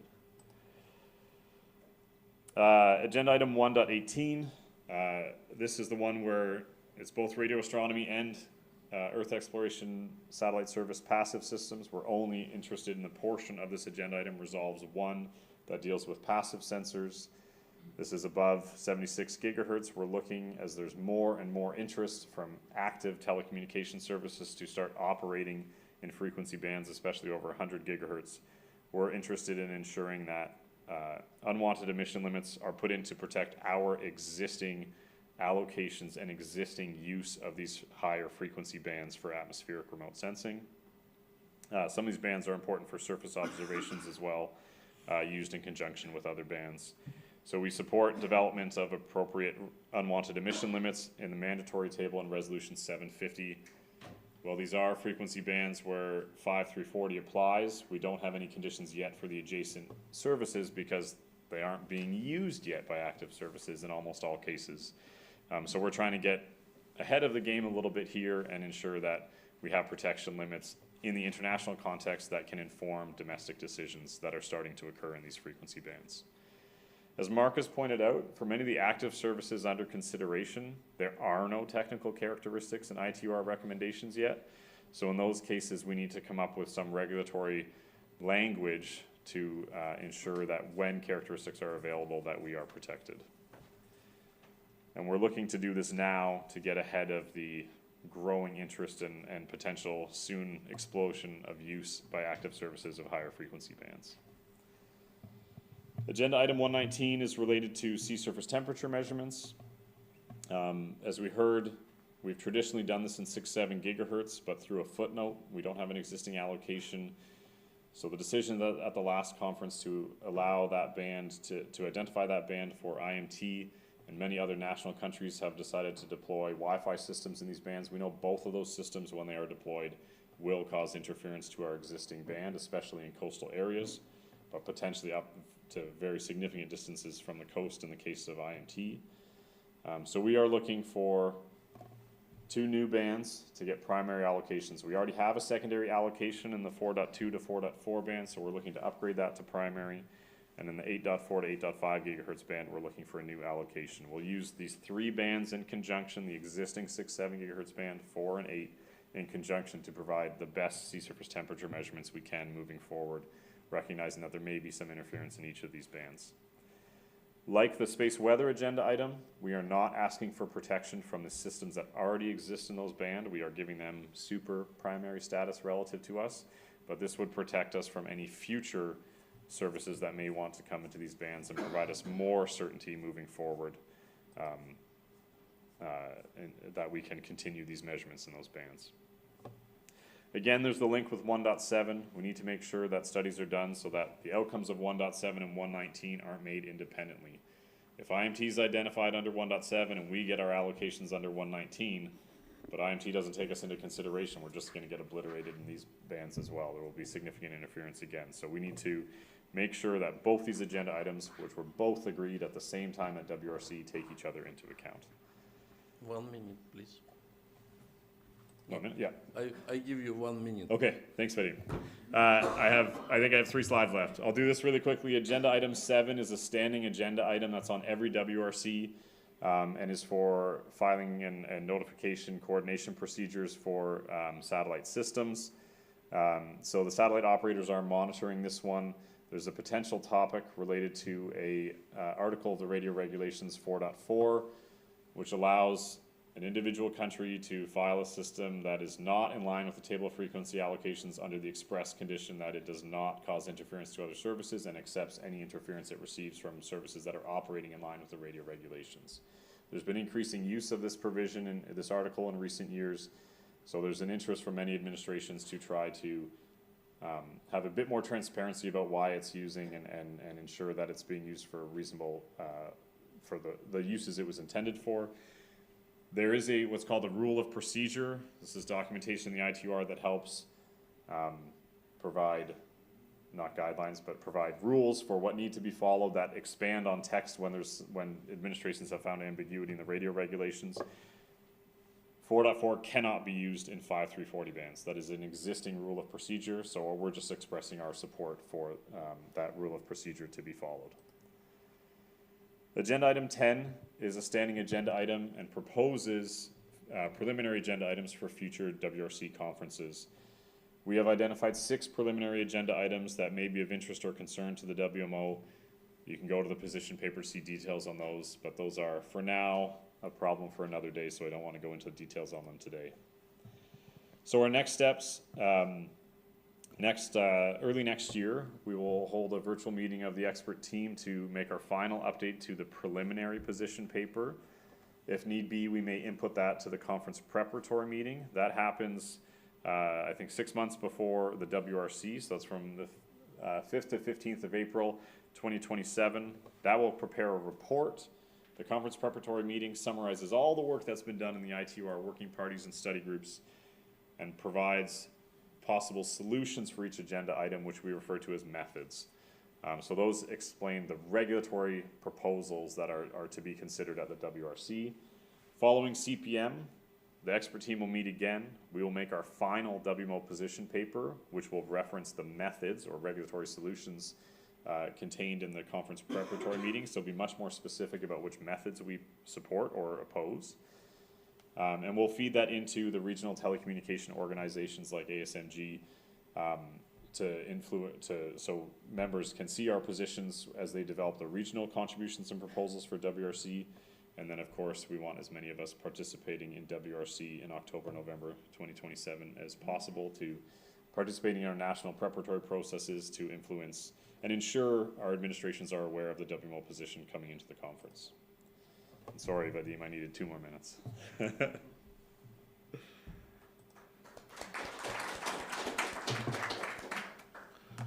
I could say no excuse, but you will not trust me. I believe we will postpone question to round table, which will start at 1:30, because we don't have time for coffee break. And just to say that we expected to have excellent presentation from Arab Spectrum Management Group, but unfortunately, because of travel problem for speaker, Mr. Halimouche is not able to participate in our meeting, so please be in contact with SMG if you want to know about position. Yeah.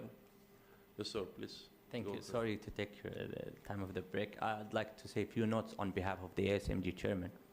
Unfortunately, Dr. Halimouche was not able to be here. What I wanted to say, unfortunately, Working Group 4, which is under Dr. Halimouche, witnessed the least number of participation in the ASMG.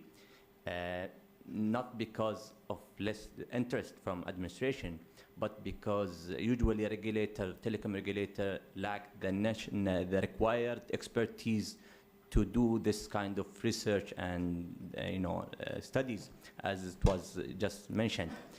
So we encourage you all to approach the telecom regulators in your administrations to voice your requirements or concerns that you have regarding the agenda items, and to also participate in the ASMG. Of course, you are most welcome to participate. One more thing is that, as Alex said yesterday, of course, we usually, as ASMG, we receive the WMO position paper, and we thank them for this. But what makes the difference in forming the ASMG position is the administration voices. So this is why you don't need to wait for the administration to come to you to ask you what are your concerns. You need to be proactive and go to them and voice your concerns to them. Usually administrations, they have their national arrangements to make positions, and we do the same in the UAE. We have a national committee, and I'm sure all Arab administration has the same. So this is why, for maybe the 4th time, we encourage you all to approach your administration to voice your concerns and requirements in this regard. Thank you. Thank you very much, sir. You made my day. So we actually achieve objectives of our workshop. We can finish now. So please break for, let's say, for 20 minutes. Let's start at 11:05. I hope it will be enough for coffee, and we will have exciting Arab session next one. So please be back at 11:05. Thank you.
It's devoted to presentation from the region, and first presentation is from National Center of Meteorology, and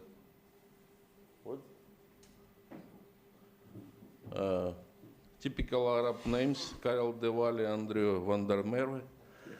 Please go ahead, sir.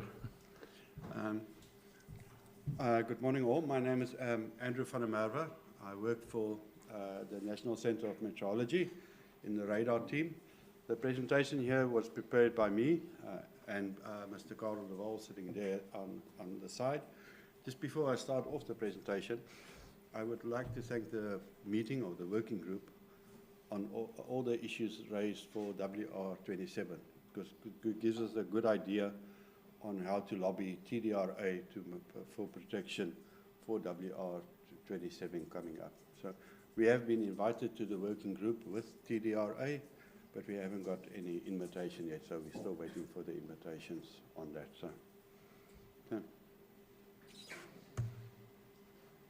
So to start off with, the overview of the NCM UAE main frequencies that we use currently in the UAE, the meteorological radars. NCM operates 7 dual polarization C-band radars. The Meteosat VSAT receivers stations for the C-band and the KU band. So we've got 4 KU band receivers, 2 here, no, 5 actually, 5.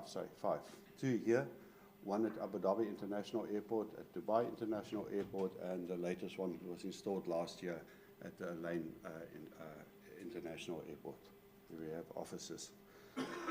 Then meteorological aids, we have the ultrasonds, or the Vaisala radiosonds that we operate. We operate one here at Abu Dhabi, one at Lane, and then we got an ultrasound towards in the southwest, southeast part of the country that we operate. Wind profilers. We operate 2 wind profiler stations transmitting at 1290 megahertz frequency, and a radiometer receiver at 51 to 59 and 22 to 30 gigahertz. Okay. Aeronautical. Okay. The aeronautical stuff has mostly got to do with our cloud seeding operations, where we operate 4 King Air cloud seeding aircraft in the region, using 4 radio base stations network for countrywide communication. So that's apart from the normal communication with the air traffic control, we've got our own radio system where they communicate directly with the cloud seeding operator upstairs.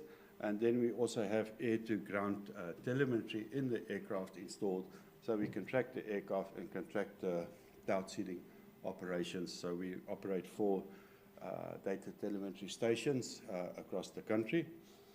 Then private mobile radios, the walkie-talkies that they use here, we all have to license.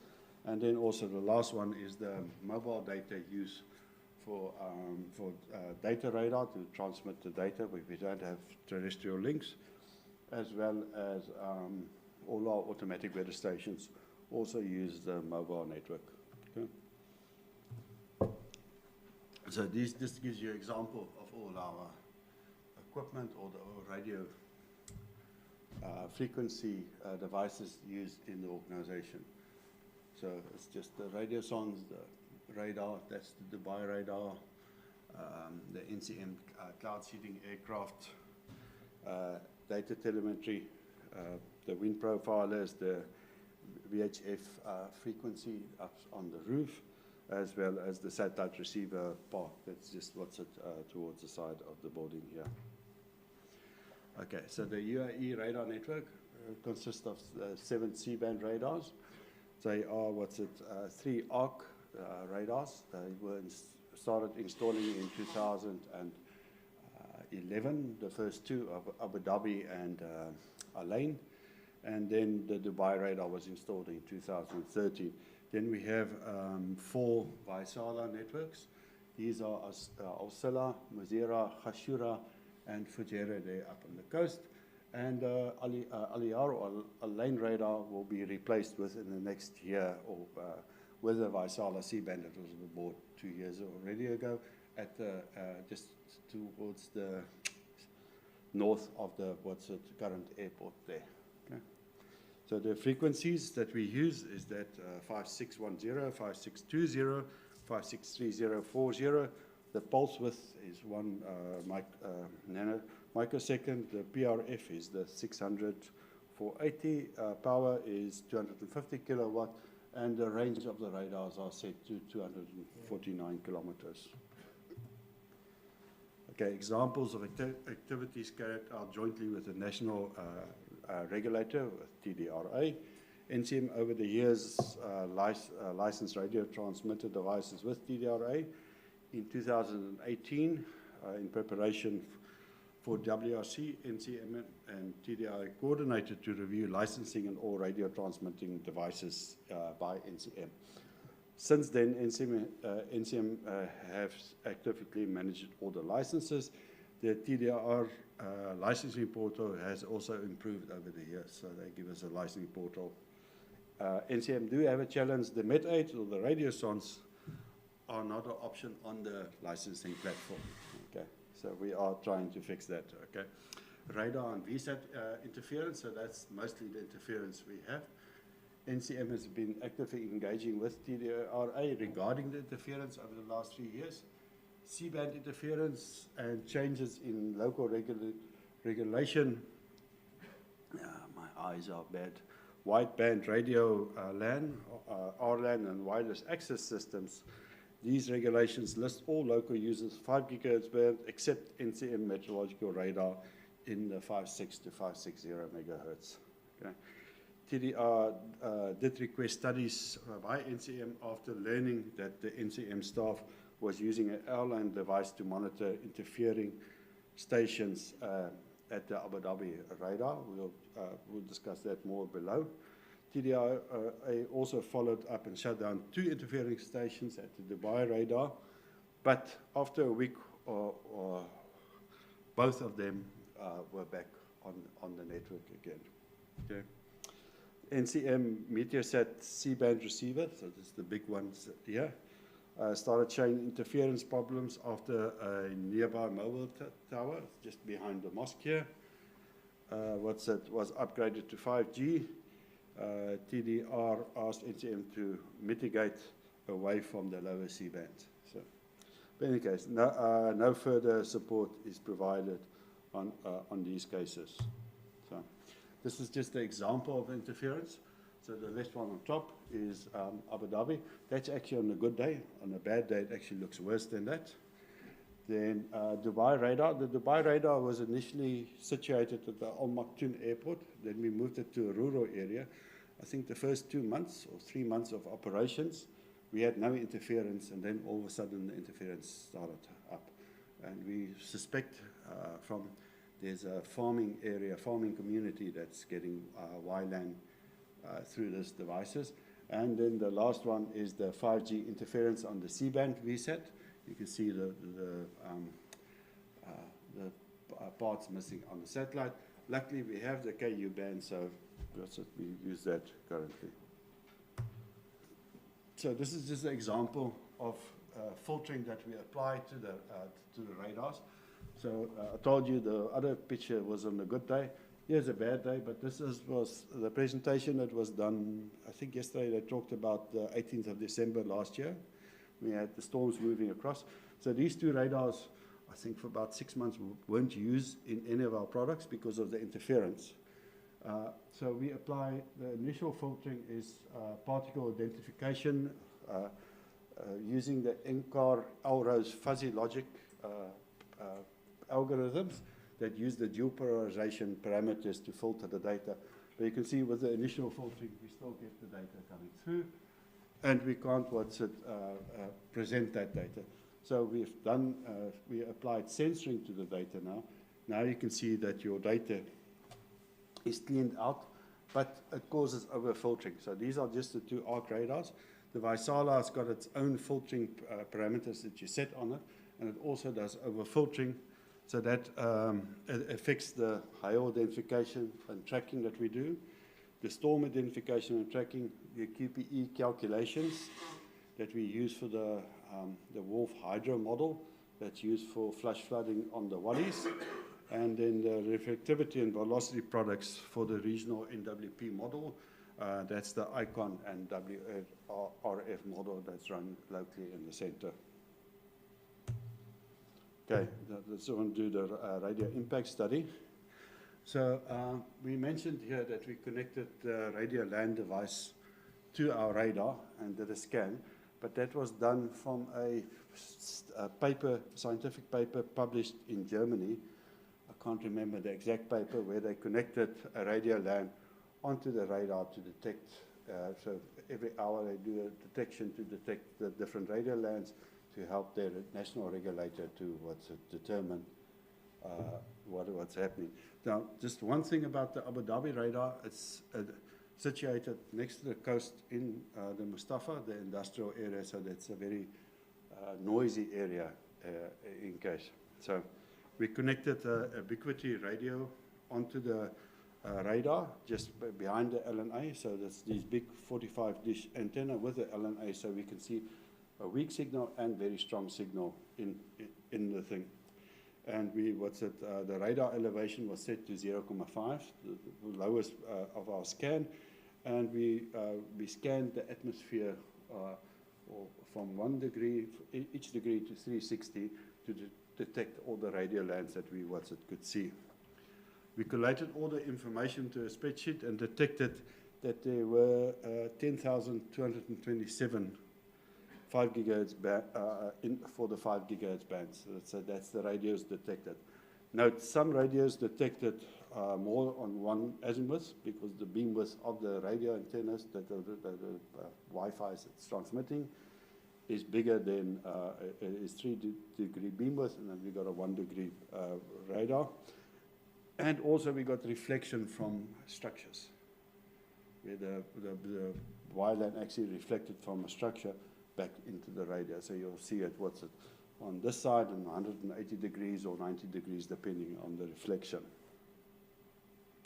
So then, just to detect what is happening in our band, the frequency band that we used, the radio information on the center frequency and bandwidth could identify the radio LAN bandwidth within the radar frequency of 5600 to 5650 megahertz. So what we're saying there is the radio information we return from the radio gives us the center frequency and the bandwidth as well as the beginning frequency, so we can determine the bandwidth of what it uses. And from that, we determined that there's 860 unique radios. Okay, so when I talk about unique radio, is the SSID. Like if you put your Wi-Fi on, you get NCM employee.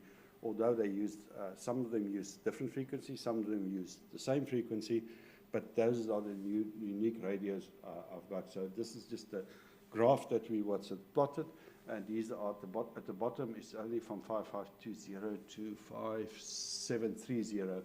You see the occurrences and your maximum the peak signal, the medium signal, and the medium signal, and the other one's just the inverted plot of it, so on the frequencies that we use in there.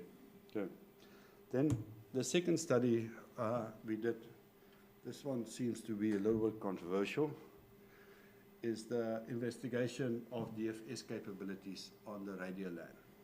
So we had the same ubiquity radio. So we did it, we got all the firmware for the radio from 2017 up until January 25, okay?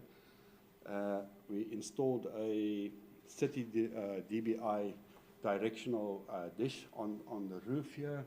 I think that's one on the right-hand side, and the one on in the middle there is the omnidirectional, the 13 dBi gain antenna, and you'll see here, that spot there, that's the Abu Dhabi radar, so it's 18 kilometers away on here. So the center frequency of the radar was, of the radio was at 5645, control frequency, and the bandwidth of that. The radars was specifically for this test was set to 5645. That gives you the, the pulse width and the staggered pulse. Okay, so this is why I say the result is controversial. So the graph shows the time it took for the WAS system to detect the radar. The radar volume at that stage was 6 minutes. It's been changed to 5 minutes in time, compared to the version of the firmware from 2017, June 2017 to January 25. You'll see here that the test results shows up until version 8.58, that is September 2018, irrespective of the antenna used, the radar was successfully detected and the frequency moved away. You'll see on the 13 dBi, we only did the major versions of the firmware because it actually took a very long time because we ran the firmware for a day to detect it. Okay, so from the beginning of 2019, the firmware on the WAS system only detected the radar AP conditions, and thus we suspect a change in the DFS detection threshold on the firmware.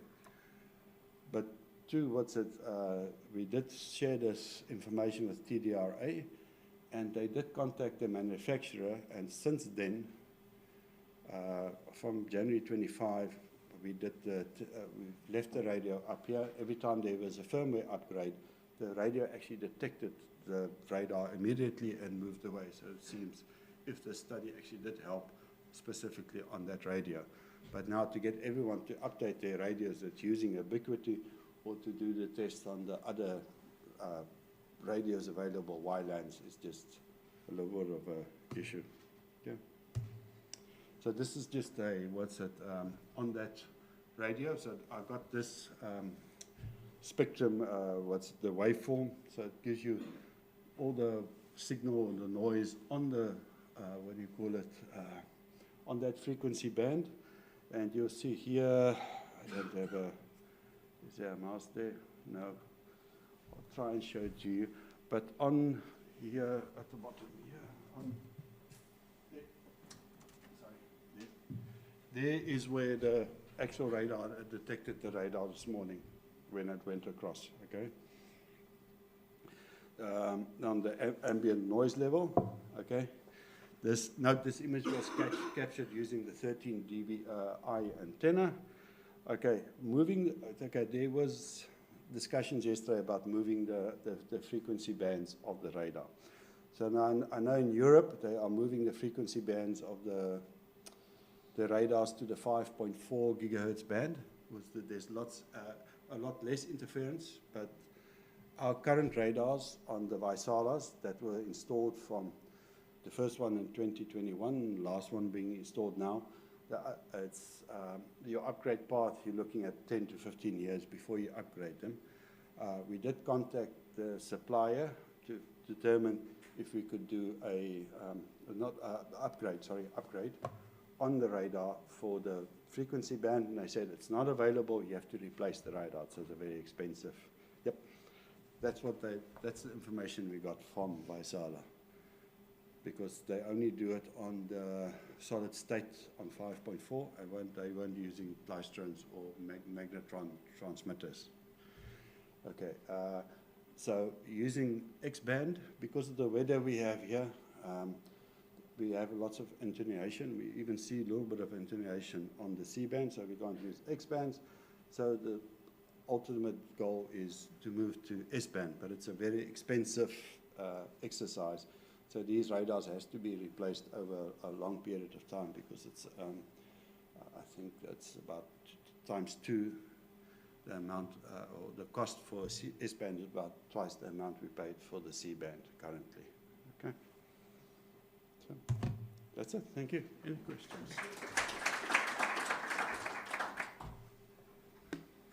Thank you very much. I don't know, we have very congested session. Maybe we can move all questions to the first session after lunch. To Marcus. Yeah, what I do and what I did, I'm extracting those discussion points, and after lunch I will show you a few slides, and then after that we will enter into discussion on certain topics in general. I think maybe now going through all the presentations would then facilitate our discussions in the afternoon.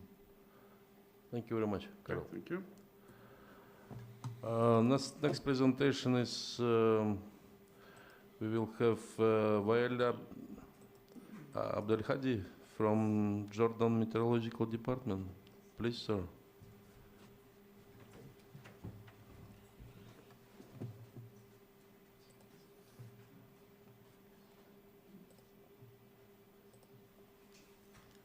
Good morning, all.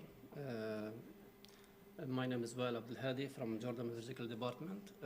First of all, many thanks to UAE for this hospitality, and thank you very much for this opportunity. I would like to share with you some systems that used radio frequency in the Jordan Meteorological Department. In Jordan Meteorological Department, we have three main systems that use radio frequency. The first one is the radio sound system. This station is one of the oldest station in the Jordan Meteorological Department. It's since 1963, and the operating frequency is 401.5 to 405 megahertz, and it has license from Telecommunication Jordan Authority. And the second one is satellite system. This system, this station, it established since 1994, and the location in the capital of Jordan, in Amman.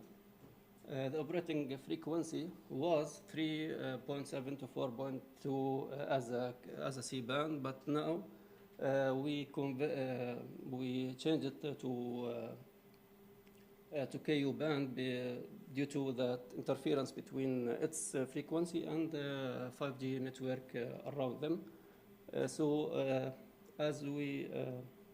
After we asked the UMITSAT, they confirmed that we can move to KU band. We have a license. It's a new license on 2nd of February 2026. Also, the other one, or the third system, we have a radar system. With a radar system is a C-band, and its frequency is 5.46 gigahertz, and also have a license. It's established in last of 2017. About example of activities, we cannot say there is a real or direct activities between JMD and telecommunication regularity, but there are direct services between us when we need some advices or about certain frequency or to add a new license. We go to the Telecommunication Authority in Jordan. And the current status of license. As I mentioned before, there are three radio frequency system in Jordan Meteorological Department, and all of them, or each one of them has a license, and we can renew annually. Thank you.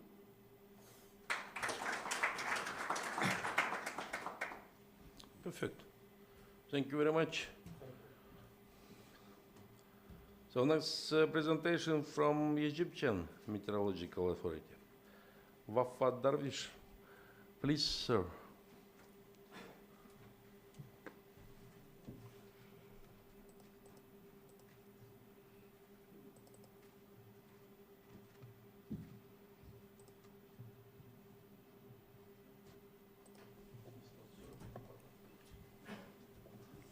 I'm Good ready to morning, start. everyone. I am Wafaa Darwish from Egyptian Meteorological Authority. I am manager of International Communication Department. Today, we will present Egypt's national activities related to the use of radio frequency spectrum for meteorology. Our presentation content overview of EMA activity using radio frequency spectrum, joint activity with the National Regulatory Authority, current status of licensing of meteorology equipment, spectrum-related study or analysis conducted with NETRA. First, overview of EMA activities using radio frequency.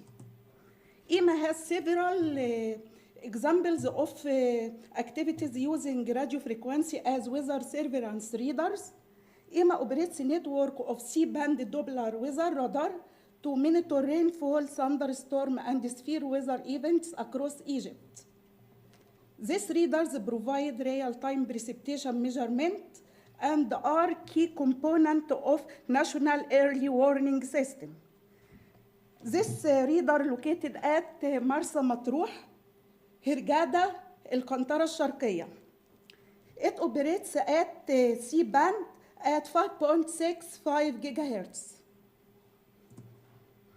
There are also satellite ground receiving station, MSG ground receiving station. It receives the Meteosat second generation satellite data. It operates at QU band, provide real-time image of cloud monitoring, storm development, early warning application. QU band satellite dish antenna from 1 to 2 metri dish pointing to the Meteosat satellite. EUMETSAT receiving portal. EMA operates at fully functional at EUMETcast data reception portal. Delivers a wide range of satellite and environmental product as MSG full disk image, atmospheric sounder data, sea surface temperature, and wind products. There are also upper air stations radio sound system. Egypt operates 6 upper air radio sound stations distributed across the country. There is located at Aswan Airport Air Station, Matruh Airport Air Station, El Arish Airport Air Station, Farafra Airport Air Station, Kena Airport Air Station. This station provides essential atmospheric vertical profile data, measurement temperature, humidity, wind, and pressure up to stratosphere. These upper air stations operates at 4 to 4.6 gigahertz frequency band. Also, EMA have wireless data communication links. EMA uses this link to point-to-point communication system to ensure reliable data transfer between remote meteorological station and the corresponding operate office, particularly in airport corridors and stations where wired connection are not available. It provides stable and continuous data transmission from field stations located in runway and corridors to the main station office. Ensure rapid delivery of observation sensors data and operational message. This operates at 5.725 to 5.850 gigahertz industrial, scientific, and medical band. The second point in our presentation is joint activities with the National Telecommunication Regulatory Authority.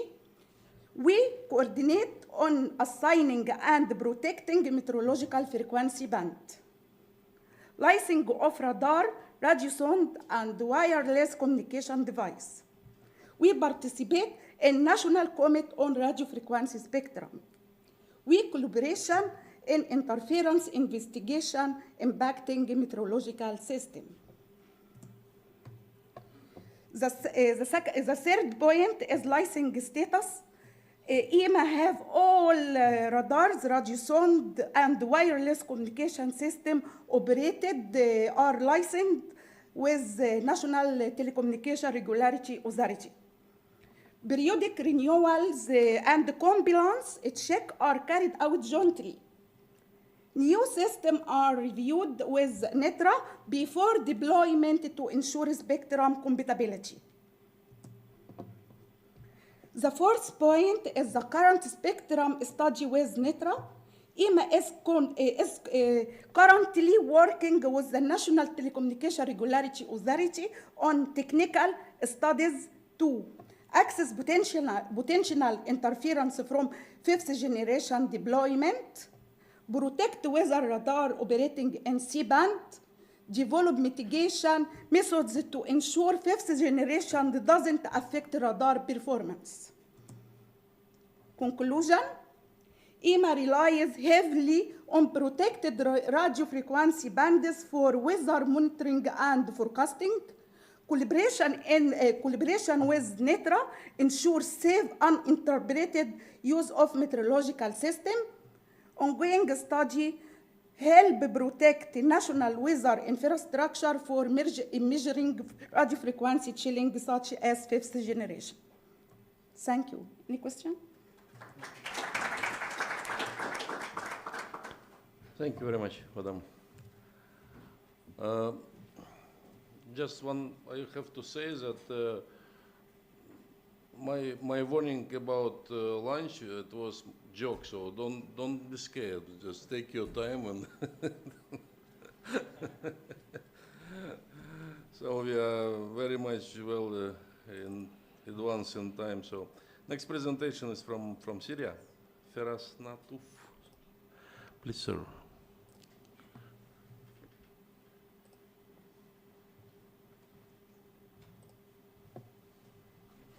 Hello everyone, I'm Firas Nattouf from Syrian Arab Republic.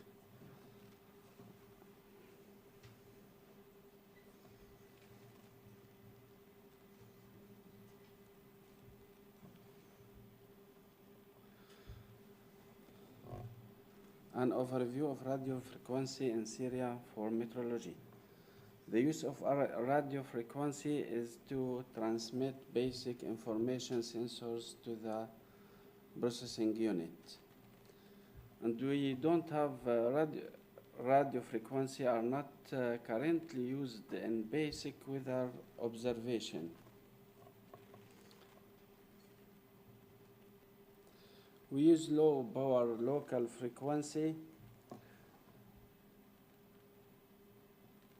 and we use frequencies with 433.xxx megahertz to transmit the data from the sensor to the collection, processing, and display unit. We have meter and TAF built-in transmitter operate on the 128.xx frequency like ATES. These frequencies don't require a license from the Syrian Frequency Regulator Authority.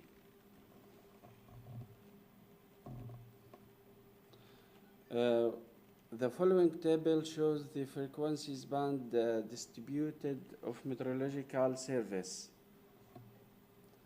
from the Regulatory Authority in Syria. We have several, but we don't use any of these frequencies now.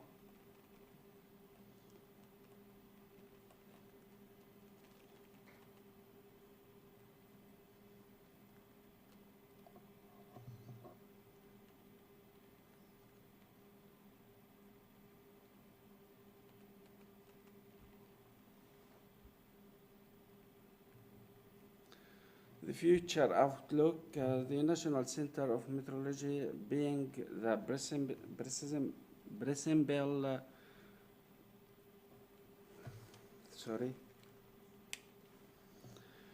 coordinator and supervisor of weather and climate affairs in Syria, and as a member of World Meteorology Organization,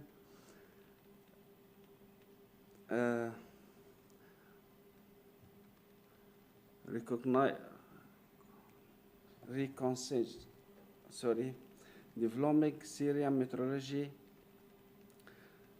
These include the installation of automatic weather station and early warning system project, aviation weather equipment at airport, and weather radar. All of this requires the use of radio frequency spectrum to meet these needs. And thank you for أشكر دولة الإمارات العربية المتحدة والمنظمة العالمية للأرصاد الجوية على رعايتهم لهذه الورشة، ولكم أصدقائي المشاركين في هذه الورشة. Thank you. Thank you, sir. So we have last presentation from Morocco. Yusuf Darari. Please, sir.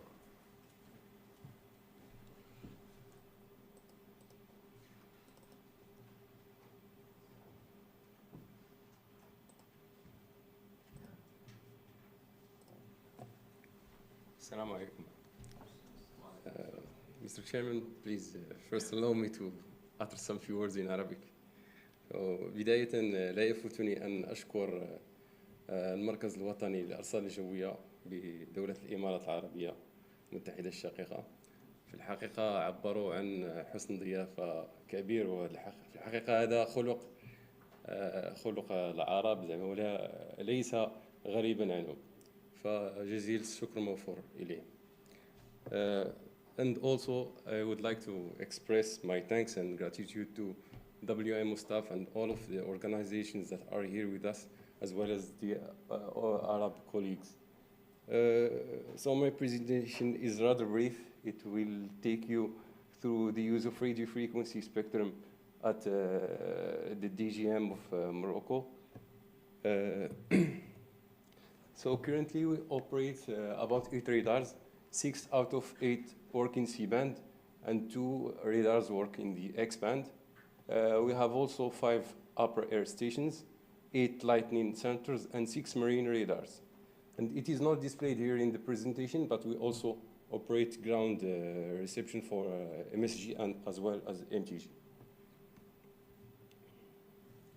So this picture here, it displays the current coverage as well as the future coverage which we are willing to perform. So currently we operate, as I said, 8 radars. 6 of them are in the C-bands and 2 in the X-band, but they do not allow to cover the entire geography of Morocco. So we, in the future, we are willing to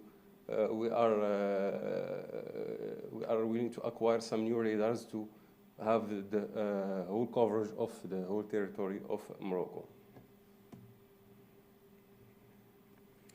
With regards to the radars that are already operational, so we have here some pictures from the radars. So we have this one from a radar which is installed in Casablanca. This one is in the northeast. That one is in Titouan. And the picture which is displayed in the top right is a picture from a new C-band that was installed just last year. And it shows clearly some interference examples that we have experienced during the first the installation of this radar, and we are still dealing with it and trying to work out some solution. With regards to the activities which the DGM conducts with our national regulatory agency, which is called ANRT, so we always coordinate for when it comes to allocation of frequency for meteorological equipments that are going to be put to use within Morocco. And we also address some requests whenever it is of relevance to address issues such as the one with the interference that I showed in the picture before. And the ANRT staff, they do some missions and some surveys to help us deal with such problems. And also, whenever there is some project taking place in Morocco which has the impact or potential to disrupt the function and the working of already installed equipment, not just meteorological equipment, but also other domains, they gather us, and we have discussions about the potential disruption in order to allow or disallow the installation of some new devices by some other operators. And we also get support from ANRT in order to comply with the changements that comes out every time there is a new there is a WRC conference, and when there is need to change frequencies or to abide by some new regulations. About the licensing of equipment, so all of the equipments that are used are licensed, and in fact it is one of the when it cannot go through the customs if it's not licensed by the ANRT. So it is a must, and we also always continue coordination whenever there is an occasion for renewal of equipment. And we also, and this guarantees that we are always in line with the national spectrum regulations. And ANRT, they also send us, every time there is the WRC takes place, they send us the booklets about the national frequency plan for information and eventually to prepare for changes if needed. And with regard to spectrum studies, we do not really conduct, we haven't, I'm speaking not as, I myself, I'm not a spectrum expert or anything. I'm rather from the IT background, but we do not really do any spectrum-related and specific studies. There were some occasional studies, but not really something that could be put in a context of a serious study. But we really stress the need to do some risk analysis first within the national level to assess maybe the impact of what would interference do with the working of our equipment. And we also stress the need to further strengthen our collaboration with with the National Regulatory Agency in order to be in line with and coherent with what the WRC are stating. So that's it for me. Thank you for your attention. Don't move away, I have a question. Thank you very much. Don't move away, I have a question. We found a victim to spend the 30 minutes until lunch. Sorry, yeah. You mentioned that you get a humidcast reception station. Is it in C-band or KU band or both? If I recall, it's in KU band. KU band. Lucky you. Good, thank you. Okay. Well, I'm here. Shukran. Thank you. I have one comment, but it's not a question. So actually, after this workshop, you have no right to say that you are not spectrum manager.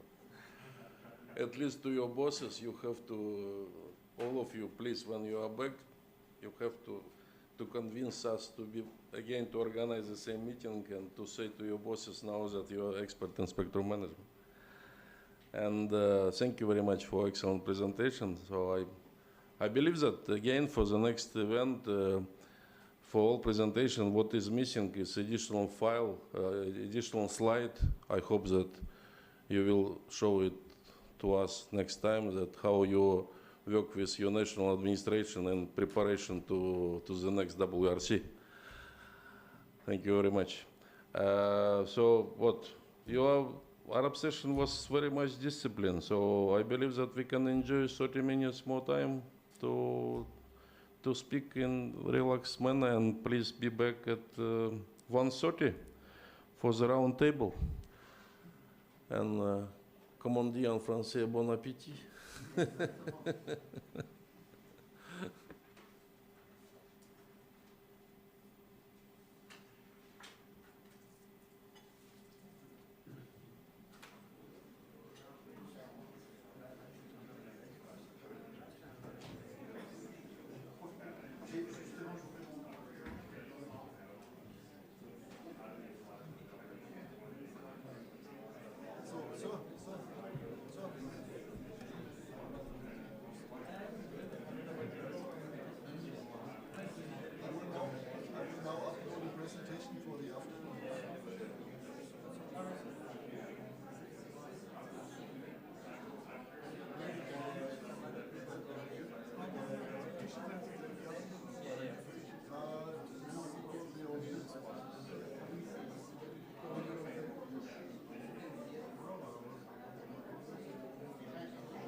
believe that we are going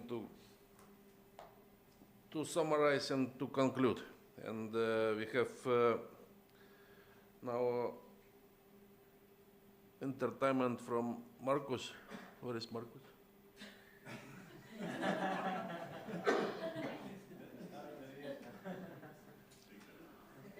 Marcus, I just said all nice words which I knew in English about you, and you left. I cannot repeat it, I forgot. Now I have only bad words about you. I cannot trust you, Vadim. So I believe that Marcus will try to entertain our meeting by his preliminary vision and conclusion, and we will have some open discussion. So still we have some presents. Competition is not so high, so I will just bring your attention that you can be winner. So try to be active. And Marcus, please don't leave.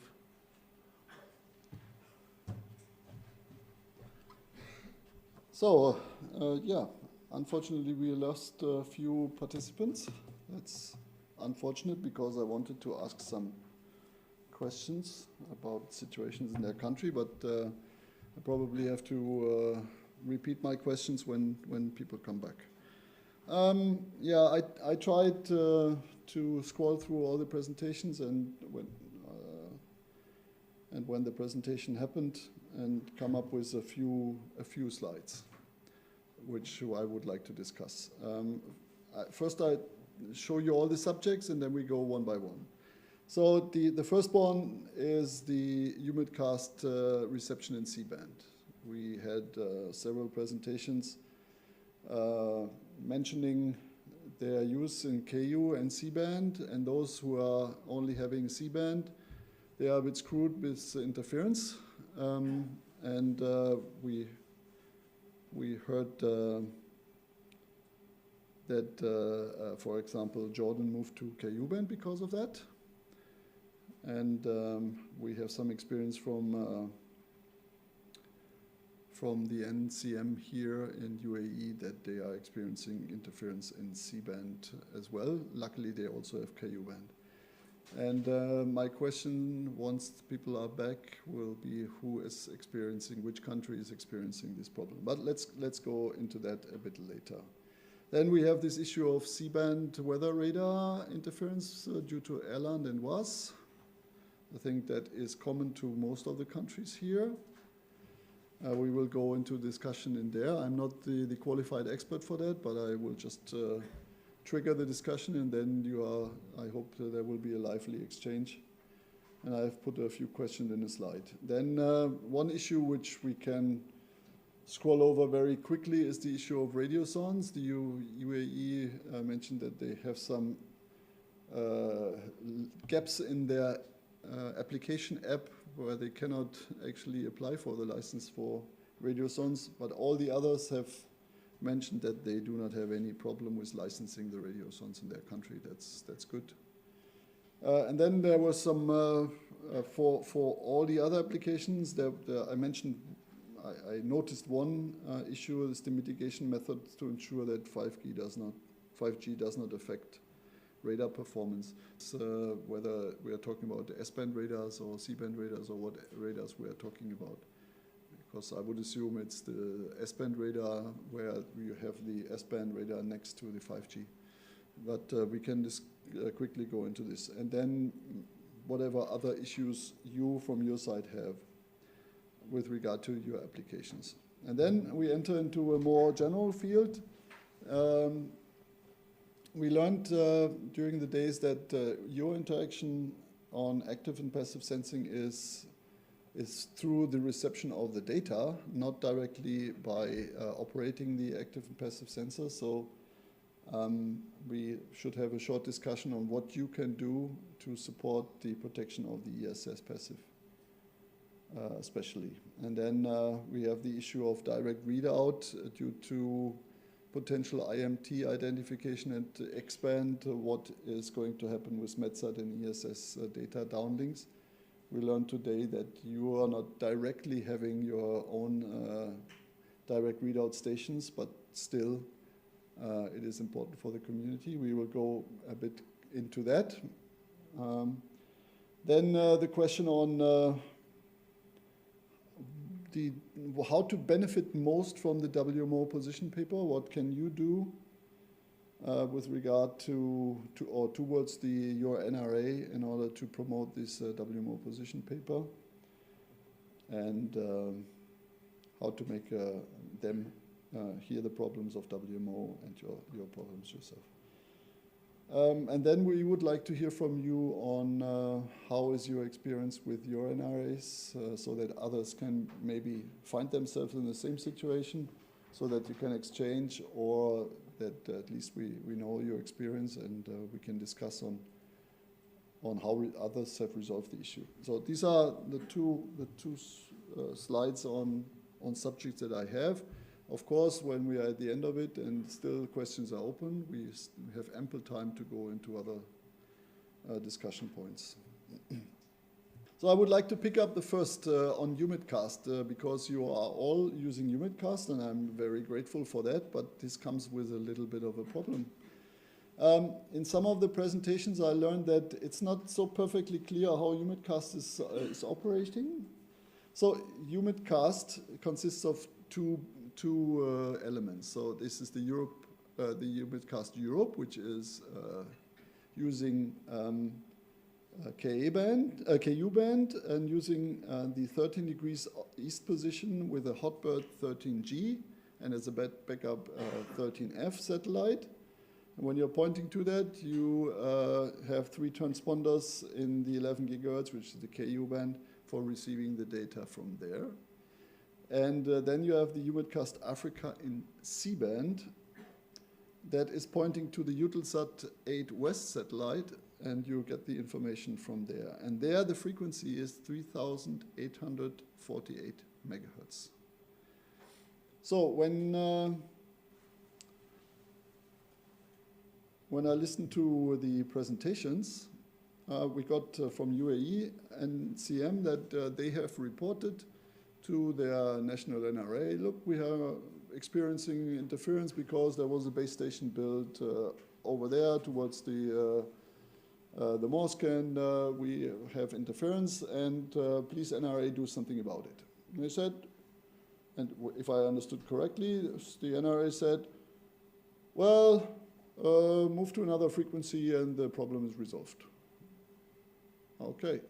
The trouble only is, the situation is the following. So EUMETSAT is not operating this Eutelsat satellite themselves, so we are leasing transponder capacity from a commercial operator, which is Eutelsat. We are paying money for the transponders, and when you now want to change frequency, then we have to check whether this is contractually first possible, and secondly, everybody wants to move to a frequency that is not corrupted by 5G.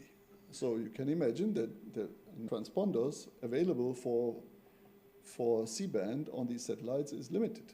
So it will not be very easy to move to a frequency that is not yet corrupted by 5G. And if so, if we would have the possibility, then it means the entire user community would have to change the frequency, of course. So that requires then action to move the frequency. And as we are contractually bound for some years, we'll have to see whether within this contract possibility exists. And if not, then for the next contract to ensure that we are only accepting transponders which are not impacted by 5G. But that's also difficult. Last time when our contract has changed, I advised the colleagues who are doing the contract with Eutelsat, please do not accept any frequencies below 3.8. That was some years ago, and everything was wonderfully fine, because back in the days, the regulations for IMT was, in most of the worlds, they were starting from 3.4 to 3.6, afterwards filling 3.6 to 3.8, and that's the point where we are. Now, some countries already allow licensing 3.8 to 4.0 for IMT, And sooner or later, it will be 4.0 to 4.2. And then the entire C-band will be available for 5G in more and more countries. So, and then there's no escape room for changing to any other frequency anymore on the C-band. So, there's a bit of a trouble, which we cannot avoid on every instances. What I can do, and I would like you now to raise your hand telling me who has C-band reception and who has the problems. And then I would like to take this list back home to my responsible people at EUMETSAT to tell them, look, we're having more and more problems among the Arab states that receive C-band Africa of EUMETCAST, and they are confronted with 5G operations. So either you can throw me your names right now, your country names, or we can do it later. You come to me and I put you in a list. I'm fine. But I just wanted to have an indication on how many countries am I talking about. Could you at least raise your hand? Which country has C-band EUMETCAST problems? Not so many, among which are in the room, but I will, until the end of today, I will chase the people down as they enter the room, whether they can give me their names. Okay, that's for the moment, that's okay. Many countries, they have solved the problem by themselves because they can successfully operate Ku-band stations, as I understand. That's good. We are still in a climate zone where the propagation conditions allow you to use Ku-band. When we are getting further to the center of Africa, then C-band becomes unavoidable. But for the north of Africa, seems to still work fine. Okay, there's one issue which I found on the internet of my organization is that when you are not yet into the situation where you have full frequency overlap, you still can do something with filters, with bandpass filters, to avoid issues. But maybe there are other experiences with doing so. Eric, you already have experience and that this doesn't work? Yes, thank you, Marcus. Just to provide some feedback of our experience in France, and in particular in the Réunion Island, where it's this reception is very important for the weather forecasting in all the Indian Ocean area. In fact, this issue of this proposal to use the filtering is not very efficient because, in fact, it's due to the out of band of 5G system. So even if you're filtering only the channel you are using, of course, the out of band will not will go through there. So just maybe to have some idea in mind, if you obtain the possibility to move the frequency, the channel, I think we can take the opportunity of the impact also of the 5G on radio altimeter, which are operated between 4.2 and 4.4. So, and in particular in France, we have also some experience or test made regarding the use of the band 3.8 to 4.2 for 5G, dedicated from specific usage. But above 4 gigahertz, it's forbidden due to ensure the protection of this radio altimeter system, which is a safely of life system for aircraft, which is system who provide the altitude of the aircraft. So it's a very important system, in particular for the landing phase of an aircraft. So if one day you have the possibility to change this frequency, so it will be nice to try to move above 4 gigahertz, between 4 and 4.2, and maybe with the argument of possible impact on this kind of aircraft, some administration will be more reluctant to say go in another frequency. I don't know. Just to provide some feedback of our experience. Thank you. Yeah, thank you very much. Yeah, I need some good arguments to put it in front of our responsibles that are dealing with the humidcast service, so that they can confront our service provider with this and see whether they can do some modifications to the frequencies. I learned through our user services that I'm asked every now and then that there are some issues and how to resolve that. Yes. Just to provide, in fact, the fact that today the channel is less than 50 megahertz, it's in fact in just the out of band, not the spurious. If we were higher, you will be in the spurious domain, and in that case, the level of out of band emission will be less. So this channel is at the limit of the out of band, just the first part of the out of band, not the spurious.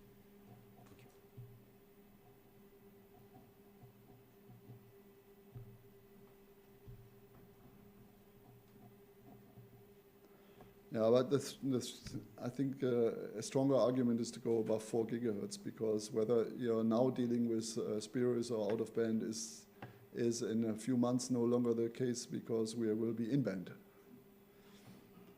Okay, so I will chop around for a list. So just for letting you know, it is not a simple fix for us as the operator, because we are actually not the operator of the satellite. So we are bound in the framework of the possibilities the service provider offers us with regard to the transponders. And so far everything was cool. Now that the IMT is filling up the band, it is no longer the case. That is unfortunately the situation. Anything else on this topic, or can we leave this topic? Alec? Just add, for information in the North American context, the U.S. Federal Communications Commission has opened a draft notice of proposed rulemaking, so they've started a proceeding to consult on potentially allowing 5G up to 4.2 gigahertz. No decision made there yet, but there's still a risk even if we are able to get up into that last 200 megahertz. There are countries who are already discussing allowing 5G through the whole length of the fixed satellite service band. So, it's the only portion left in C-band right now. It's important for us to be engaged in this conversation and make it clear to the regulators the importance of preserving that FSS spectrum. Even if EUMETSAT's not in that upper 200 megahertz today, on the US side, the GeoNetcast Americas is in that upper 200 megahertz, but that could be impacted if further decisions are made to once again extend the frequency ranges for 5G. Yeah. Yes, please. Sorry, because I was late. Microphone. I'm sorry I'm late to participate in this discussion, but I'm not quite sure about this statement here. And as a TDRA representative, I object to include this statement, because the interference has been reported from NCM, and it was about interference to the C-band from Wi-Fi, not from 5G. And I cannot accept to say that support is provided. No further support is provided by TDRA for these cases. I cannot accept it. It's not my statement. I took it from the presentation from the NCM, and it was not on the C-band radar issue. It was on the humidcast reception station. 5G. I can take it out here because I just copied it from the presentation. No, but I mean, even I'm willing to discuss this with anyone from NCM. 5G base station in the band of the 5G band that has been allocated was operated from 2018, and there is no reported cases to TDRA from NCM about interference caused by 5G. The only cases that's been reported to TDRA is about Wi-Fi, And it was very, very, very deep and long coordination between TDRA and the NCM to solve this problem. Okay, yeah, it was just to illustrate that there are problems between 5G and C-band reception of UMIDcast. As I said, I copied it from the NCM presentation. But these are the two cases, and this is just to illustrate that for UMIDcast, there are problems between base stations of the IMT and the reception of UMIDcast in C-band in this region. And I wanted to know which countries have this problem in order to report that back home to see whether we can switch to a frequency which is acceptable. Eric. No, just maybe to provide some, maybe one reason what you have now some interference, and it was not the case in 2018, or it's since 2018 that you are deploying. We have the same issue in France. It's why I mentioned that. It's first of all, I don't know here, but in other part of the world, there are no possibility to deploy Wi-Fi in that band. But I don't know if it is could be the case on a national basis. You never know. The second point is, in fact, we discover that the interference is not due for only one base station, but it's due to the aggregate of the different deployment of different operators around the Earth station. And even in France, since 5-6 years, we have no problem.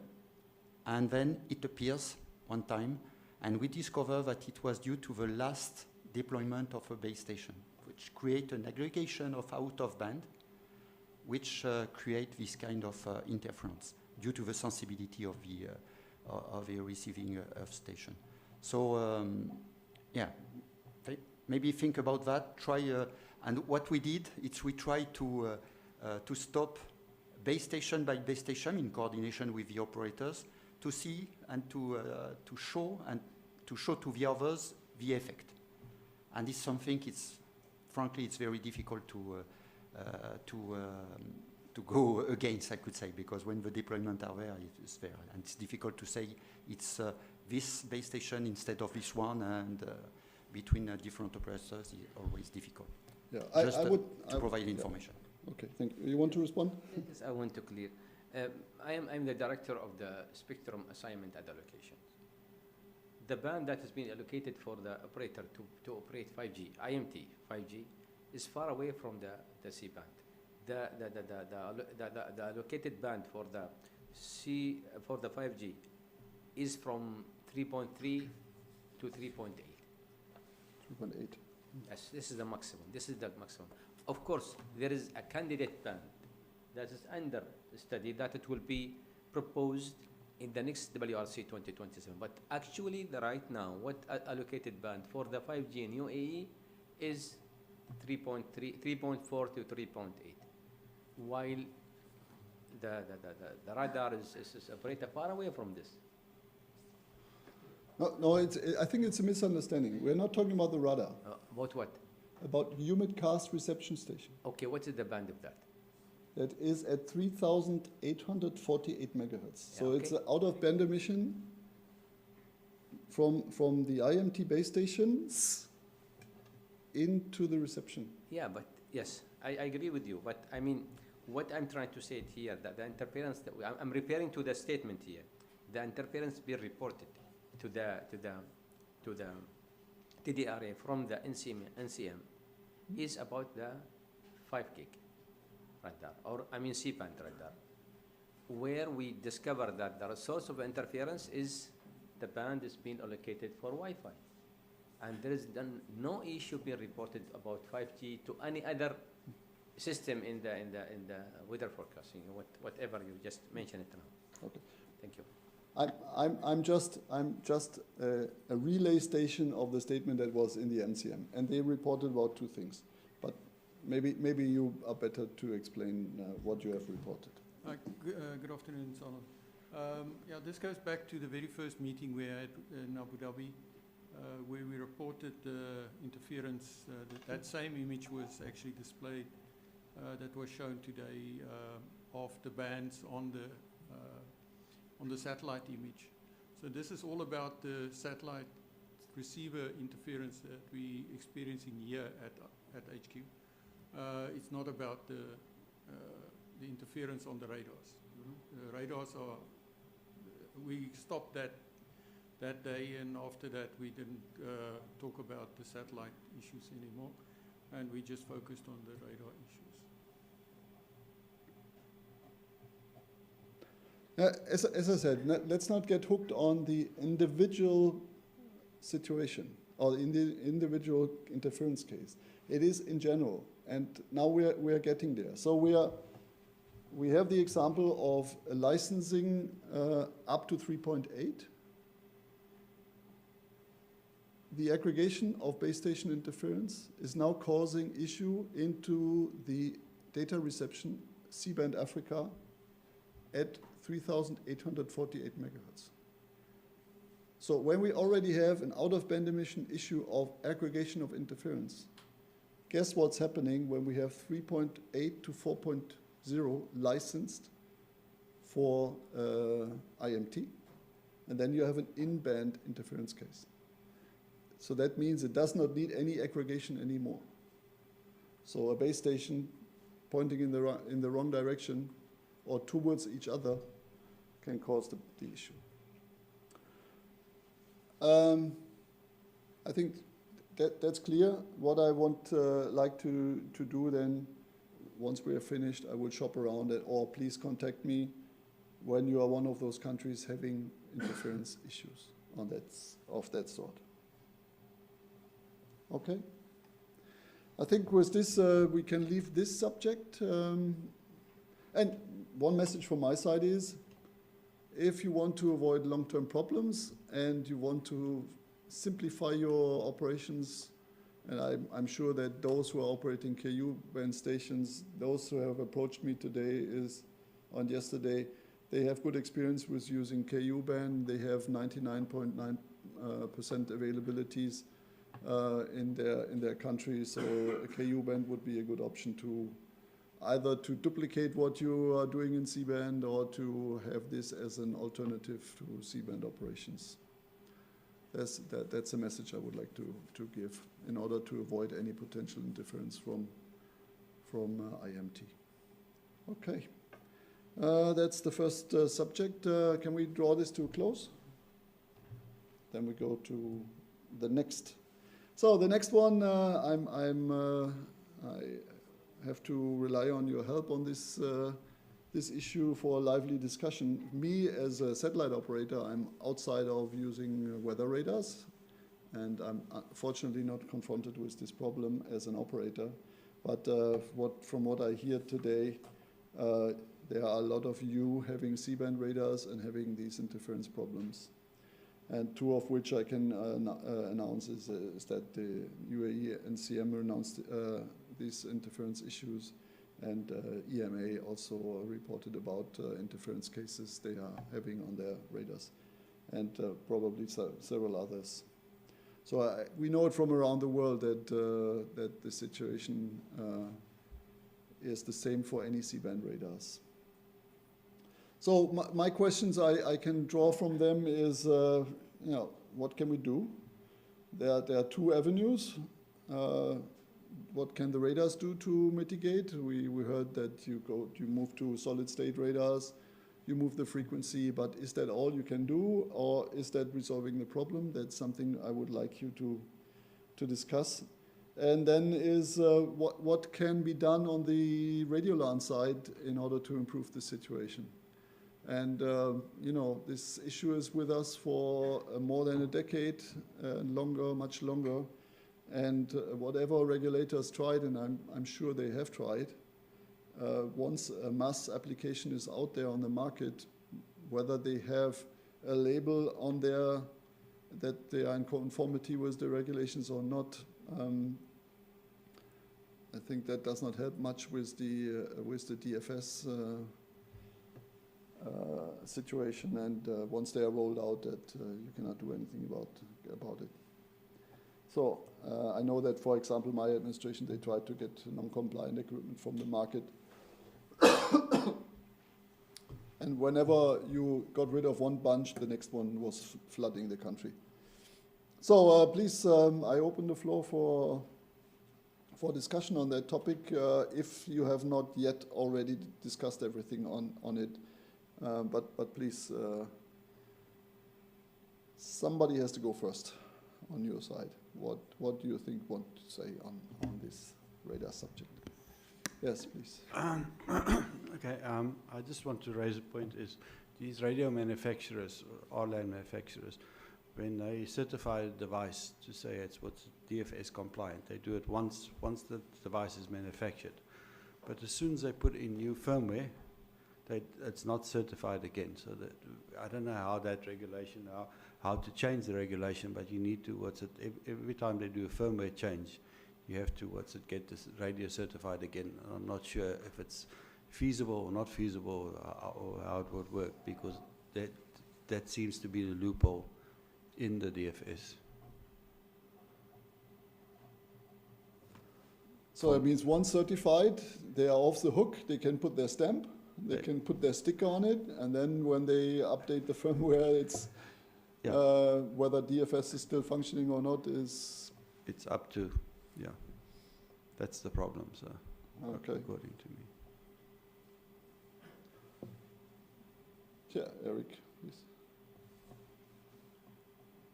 Thank you. Yeah, unfortunately, the same experience in Europe. Exactly the same issue. And in particular with the manufacturer you already mentioned, Ubiquiti, which is one of the main manufacturers who create so much interference in Europe. Now, just try to, with your question, what to do. Unfortunately, I'm afraid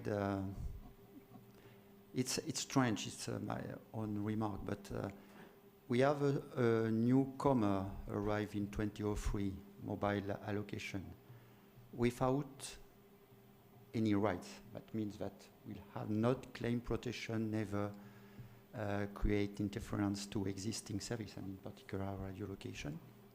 And now we are in the situation that the only solution which appears will be to move and to change frequency range. So it's something that we have, I think, to repeat again in ITU, in every area where regulation are developed, in order to be sure that this will not again arrive in the future, because it's something that is very harmful for meteorological, because there is no other frequency range to provide the same service. Some people say, okay, we will all go in the 2.7, 2.9 gigahertz. You can do that in some countries. There is a cost associated for that. But in some area, and in particular in Europe, due to the number of radars, we will never have enough frequency range to put all the 180 weather radars deployed in Europe at this stage. Noting that in that band we have also some defense radars and aeronautical radars. So a lot of radars deployed in only 200 megahertz. And in some geographical area, it's very difficult to find a frequency, a channel that can be used without interfering or be interfered by the existing deployed system. So I think it's not, when directly mentioned in your, sorry, I'm speaking too much. Just regarding your slide here, just to not give the impression that the fact that we will use the solid state radars will resolve the issue. It's for sure no a fallback position, I could say. The issue is really the frequency band, which today is allocated to mobile, and with the issue I already mentioned. The only way that could be proposed, if we want to stay in the same frequency range, I could say, will be to go below 5470, because between 5350 to 5470 megahertz, there is today no mobile allocation. But I saw in some presentation, I don't know if it was in Egypt presentation or whatever, that even by using the 5410 megahertz, they are faced to interference. And somewhere it's not a surprise, because you have airline systems that are authorized between 5150 to 5350, and then 5470 to 5725 megahertz. So for sure, this kind of system, less expensive, cover all the band from 5150 to so it's really an issue. So as I said, it could be a solution to move below 5470. The difficulty we are faced is in that band between 5350 to 5470 megahertz, we share with ESS active satellite system. So that means that it will be a shame that meteorological system at the end interfered with ESS active system. So for information, we made some study in Europe in order to determine how many radars could be moved to this below 5470 in order to have an idea, first of all, if it is possible. And if it is possible, how many radars can fail. So it appears that, just to summarize, around 8 radars per country in Europe will be able to move. Of course, in different frequency band in order to avoid any cumulative effect on the satellite. But that means that, as I said, there are nearly 180 radars, weather radars in Europe. That means that all the radars cannot move below 5470 megahertz. So one approach taken in some countries, and in particular in France, is to say that to move these radars, some radars, for radars which are near urban geographical area, which are the more interfere system and for which it's very difficult to identify the interferer, because due to the number of house or building or whatever. So it could be a solution to try to limit this change of frequency for weather radars near urban area. So that's it. But maybe we will talk later regarding the solid state radar, which is also a new issue. But just to provide some feedback of what's happened today. And just one clarification. So 7 to 8 radars per country could move below 5470 or into S-band? No, below 5470. Okay. Yeah, in this context would be interesting to note, yeah, as I said, it is, don't get glued to the slides. I just had to put some trigger points in there for you to do the discussion. It cannot be taken somewhere and say, look, this is the solution. It's just for us here internally a discussion start. It would be interesting to learn from NRAs that are here how successful they were in releasing or taking away unauthorized equipment, radio LAN equipment from the market. Because I can only understand, and this is not any complaint to an NRA, I think it is a mission impossible. Because every day new equipment can come in any shop which is put there with a sticker of compliance, and nobody can really check that, and then the authorities have to take them, put them into test lab, test them, and then once they find out that they are non-compliant, release them from the market. So it is a difficult situation. Once you have a mass market deployment of something, the damage is basically done. But I should not speak too much. Any other thoughts on this subject? Yes, please. Yeah, maybe just one last. On these radios, there's normally setups or regulation type per country. So some countries has got stricter, more stricter, can I say, settings on the radios. So the operator just goes to the one that suits him where there's maybe no DFS or anything because he wants to run his system on a certain frequency. And then they lock it on, and that's then how they work. So if you have to select the UAE, for example, in the UAE, they can set it to any other country which suits their need, where the limitations are less. Yeah.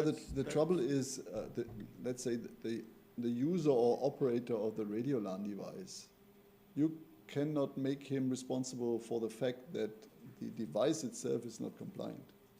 So not every user who's putting up a radio LAN, you can put it at your house, and how can an individual person be made responsible and reliable for something he bought in good faith, and this is not compliant with something? So you need then the regulator to say, okay, you cannot operate that, we take it away from you, you have been cheated, that's bad luck for you, but you cannot kind of penalize the user for that.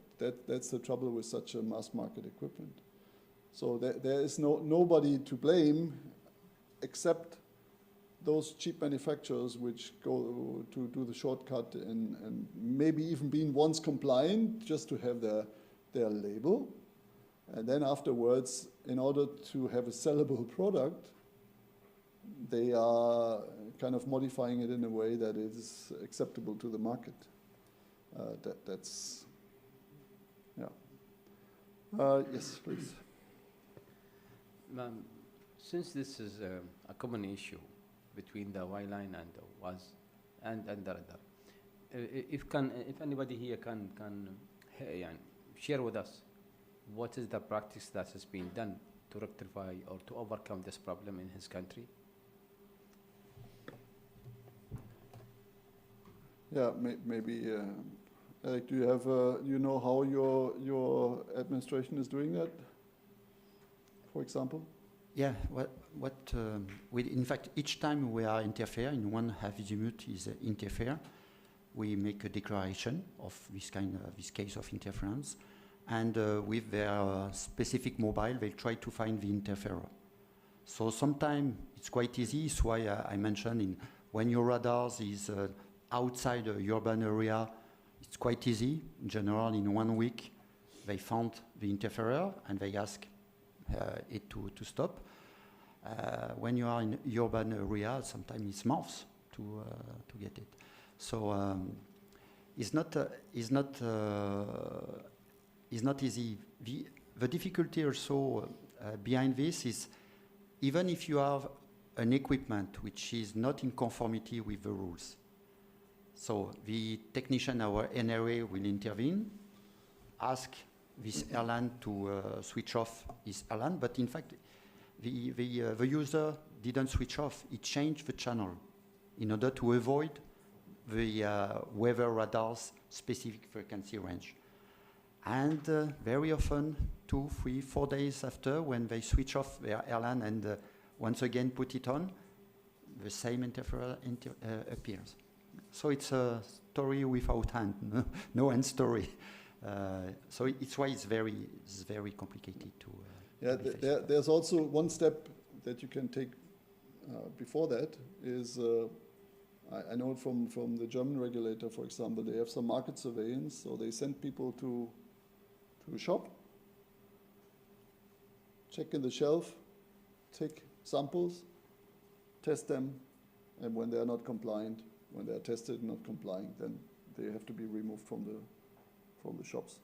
But that is something, the speed of an administration being able to take out these equipment from the market, test them, and get them rid of the market cannot be fast enough than the resupply of new equipment or the same equipment entering into the market. Because nowadays with this global trade, we are flooded by cheap equipment from everywhere, and you cannot do much about it. As not with also this online shopping nowadays, you do not see them in the shop anymore. You have to do the same thing online. So the authority will then have to order all that stuff, get a chip to them, test it, and take the necessary consequences. So it's twofold. And some stuff is ordered online on whatever sources, and then they come through whatever platforms, and they go directly to the customer. So it's very difficult. Yes, I will share with you what we are doing here. Normally, the procedure here in UAE that no certified dealer allow to import or buy or sell any wireless equipment unless he get tab approved. So before he bring any wireless equipment, he have to come to TDRA and he has to show us the devices. We will, the team and the lab, we have a lab in TDRA, and we can see if this complying with the regulation or not. If he's complying with the regulation, we give him a certificate, say that's type approved devices. But as you mentioned, so this is easy to control. It's not easy, but it can be controlled. But as you said, that there is a lot of wireless equipment is coming from online shopping. You can order any wireless equipment, it's come directly to your home without going through the TDRA or the dealer or whatever. Also in UAE, we have a problem with the free zone area. We have a lot of free zone area, like China Dragon Mall, like free zone in Dubai, free zone in Ras Al Khaimah, free zone in Abu Dhabi. So this free zone, any equipment that is coming to the free zone, they keep it as free zone, but by way or the other, they take it to the market and they sell it in the market. So it's difficult to have 100% control on these devices. Yeah, that's basically the trouble in which we are. And, mankind is so innovative, but we have not found any solution which is workable since now 15 years, or more than that, or nearly 20 years of this radio LAN problem. And since we have not resolved it up to now, I have my doubts that we will find a workable solution, except then the consequences are taken mostly on the radar side in order to be less susceptible to interference or to avoid it by whatever means. So the network of an individual country will have to be adjusted in a way to avoid using frequencies in overlap with these radio LANs, either by moving outside of the current radio LAN use, but as you say, Eric, some of the equipment is not even respecting the frequencies. So they find themselves neatly operational because, or they may even advertise it in a way, hours work all the time, because they're using the frequency outside of the ordinary allocated frequency range for radio LANs. So, and then of course they can work, but then they are even less compliant. Yes, Jan, please. Yeah, maybe something to say on the European situation. I know from Eastern NMSs that NRAs are not always functioning very well. They simply don't have the capacity to hunt for RFI equipment that is, Wi-Fi equipment that is causing RFI. So this is really a problem, of course, because you cannot do anything anymore. I'm looking at Eric. I think within Europe we have agreed upon to send a beacon signal. So this is one thing you might try to make the chances higher that your signal your radar is being detected. So that might be a solution that can be on the list. In the Netherlands, we have a very good relation with our NRA, and our NRA is functioning, I think, very well. And we have typically once or twice per year a situation in which we want them to hunt down Wi-Fi equipment which is not functioning well, and it will take them a couple of days, just like Eric said, and this will be taken from the market, from the they remove it from network. The line there, Eric also said something about the use of solid-state radars as a solution for RFI. I think it's the other way around, to be honest. So it's not, definitely not a solution for this kind of problems. So it's even maybe increasing it. If you have trouble with RFI, maybe you should not use solid-state radars. Okay. See my lack of knowledge on radar technology. Just a comment on the solid-state radar there. I said in the presentation, the manufacturer, Vaisala, can give us a frequency, a new radar at 5.47 or something, the lower frequency. That's a solid state, but we have to replace the radar. That's what I said. So it's not the Okay. It's not the moving to a it's just Vaisala's 4.547 is a solid state radar, so we can't upgrade our radars or remodify our radars to run a solid state at 5.747. That's the comment. It was not only in your presentation, it was also in Jan's that I misinterpreted that solid state radars might be a better solution to not fully resolve the problem, but to mitigate the problem. But I might have misunderstood. Mea culpa. Eric. No, I make the same error for ESS. No, just to precise, the solid state is really a new technology, completely different with the magnetron. So you can't say I can adapt the existing magnetron with a solid state.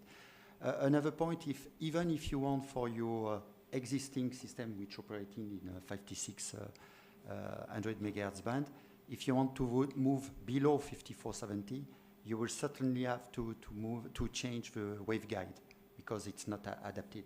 So there is also a cost for that. It's not only to say, okay, I switch the frequency, just to provide the information. Thank you. Okay. So you got it the way it should be read. So good. Alec. Maybe a little less about the specific technologies and more about the lessons learned from this experience across the globe for meteorological radars. Is as spectrum gets more congested, the spectrum is increasingly congested. There's more and more demand to try to find innovative solutions to maximize sharing. But cases like this, it's important to understand that when we take two devices that we know under normal operations aren't compatible and try to do this type of dynamic frequency selection, especially when one of them is a mass market device, if we don't get it perfectly right and we don't have rock solid regulations that don't leave any potential to get around how this is implemented, if the regulations were implemented properly, it would work. The problem is we can't control everything in a mass market situation. There are too many units to deal with. It is too much.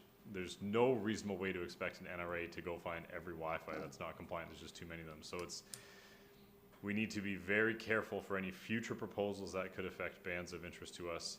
If there are some dynamic frequency selection is one type of solution, but we've seen proposals for EESS bands. Well, what if we just don't transmit when you're overhead? Well, that requires us to constantly be providing all of our satellite locations all the time. That requires you to constantly have that database, correctly interpret it, turn off your transmitters, and then we're dependent on you following through on the other half of the bargain. There's a lot of overhead to these types of solutions. And especially in the mass market case, this is something that we need to be very careful about if there are future proposals that could affect other bands of interest to us. Yeah, so I think the lessons learned out of this is this radio LANs are a user equipment. And once you are having a user equipment, you cannot control the non-compliance. If a radio LAN would be a base station operated by an operator, like a mobile network operator, then you have somebody you could request to eliminate the sources of interference. But as we are having a user equipment, it is not possible. So my conclusion out of this is we can continue trying, we can continue mourning about it, and we can continue complaining about it, but the situation from the radio LAN side will not change. So you would have to say, okay, we wipe out 5G radio LANs completely off the market, give them a different home. Maybe over time this might work, like with the ordinary light bulbs, that over time you see less and less of those, but still you will see over decades still this equipment until they're kind of falling from the ceiling. But as it is user equipment, you do not have any impact from neither NRA, from the regulation or whatever. So that's something we have to simply acknowledge. And that means that for your planning of your radar system, you have to accommodate most of the mitigations yourself and probably accept some remaining challenges of interference. That is the realistic conclusion I can draw, but Eric, I might be wrong again. No, you're fully right, and I fully agree with you. When I saw changes to airline wireless regulation, no way, will never change. No, just I want to add one information regarding the solid-state radars. Just to mention that the signal of solid-state radars are very different from the magnetron radars. So that means that for sure, and it was confirmed by a manufacturer like Vesala and Leonardo, that in any case the DFS will be able to recognize the solid-state radar signal. So that means that if you plan to deploy solid-state radars, avoid the airline ban, because for sure impossible to detect. So just to provide this information, I think we didn't do until now, just to be sure of that. And based on that, in WMO we initiate some work in ITU in order to try to modify maybe the software in order to allow the DFS to detect solid-state weather radar signal. So it will be a long way because there are a lot of reluctance from airline manufacturer. But it's something we engage in 2024, and we will continue in ITU. So if you can exchange with your NRA and if we can have support on this action, it will be more than appreciated in order to prepare the future, and in particular the use of this band. Sorry, I'm quite long today. Okay, I think we have exchanged a bit on this, so that those who wanted to hear some arguments about that, to take them home, they have heard a bit. Shall we leave this subject behind and go to the next one? So that we have covered the first two, and then what we heard from radio sounds, I just put it in there, but we learned that from all the presenters, radio sounds is one of the, let's say, 3 key components of national weather data sources.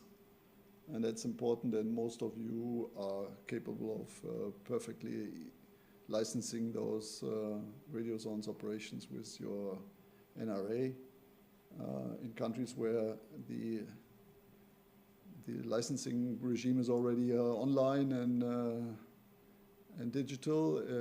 This kind of ancient application is maybe not mainstream, so it is more difficult to license them electronically vis-a-vis a more traditional way of licensing. But let's not go into much of the detail there. Then I took one argument from EMA on the issues of mitigation of 5G affecting radar performance. I take it as that you were talking about the S-band radars, or Madame from EMA? You were raising an issue on mitigating 5G on radar performance. Which frequency band were you talking about? Which radars you were talking about? We work at C-band radar between 5.6 to 5.65 gigahertz.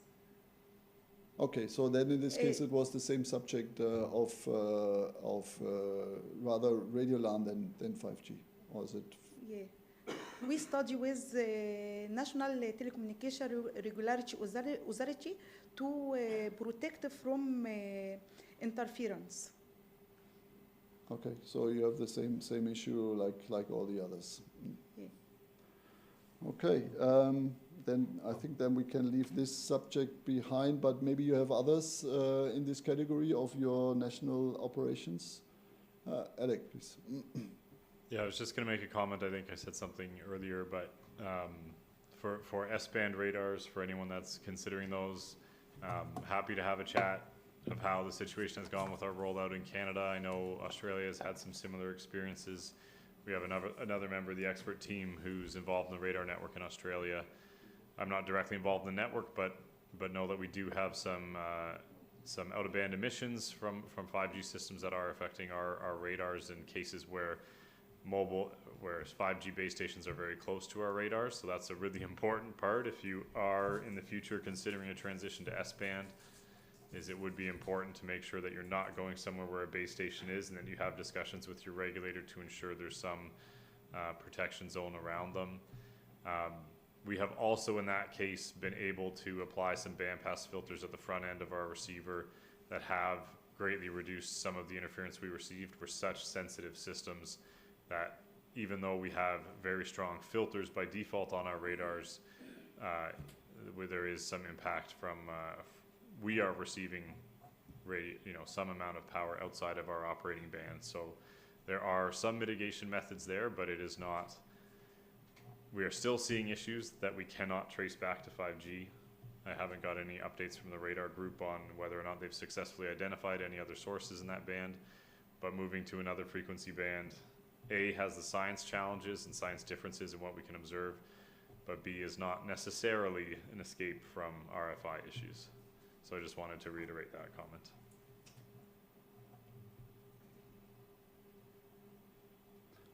Okay, thank you very much. Any other real examples of issues that you would like to discuss with us on your, let's say, we have heard some reports from radiometer applications that you have in the UAE at 50 gigahertz and 23 gigahertz. Any issues there, or is that all working fine for you? Please. Yeah, I can just comment. At the last, I've asked about it last week or so, and they've actually stopped using the radiometers here. They're just not getting good enough data from them. I'm not sure if it's with the high amount of dust particles or aerosols sometimes in the atmosphere, but they're not happy with them, and apparently there's constant failures on the system as well in this area. I don't know if it's maybe weather related, especially in the summers these devices get very hot. Okay.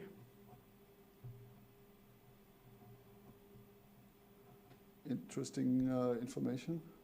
That would be so. I'm quite sure Eric took a note that you are having had some operations and that you stopped them because in the framework of Working Party 7C, we have developed over the years a radiometer report gathering all information we could find on radiometer operations, so ground-based radiometer operations in those two bands. And when I saw you listening them, I said, oh, interesting. There are not so many countries operating them. It took us a long time to get the information. And I was about to try to get to you to find some information on that. But now that you're saying that the operation has stopped because the performance was not to your satisfaction, then of course this would not make sense that we are engaging on this anymore. But it was interesting to learn that you tried, but it seems that for either for your region or for the equipment itself did not provide the performance that was necessary, and you could get better information from somewhere else. Yeah, I know Bahrain is also running a radiometer. Same issue.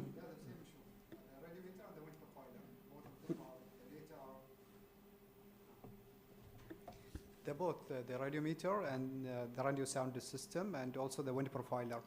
Both of them are not working anymore, and the data was, as Mr. Carl says, wasn't so good for us.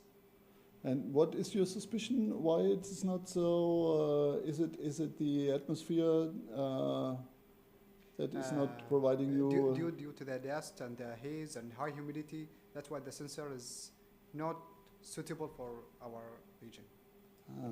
Okay. Maybe Mr. Carl agree with me with this thing. Need a lot of calibration. Every while need to be calibrated.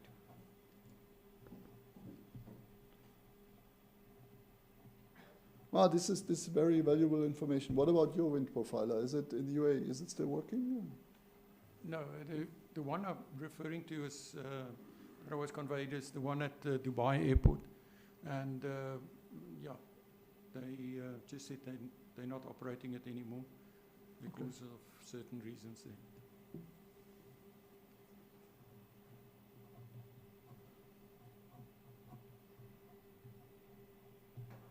Oh, that's very useful information to learn that when you are having to transfer through the atmosphere from the other side, that you might have challenges depending on how many particles are in the atmosphere, how much humidity is in the atmosphere, and that could have a big impact. And yeah, issue of calibration could be a killer. Because the rapid changes between the high humidity and the dust particle, it's sudden happen the same day.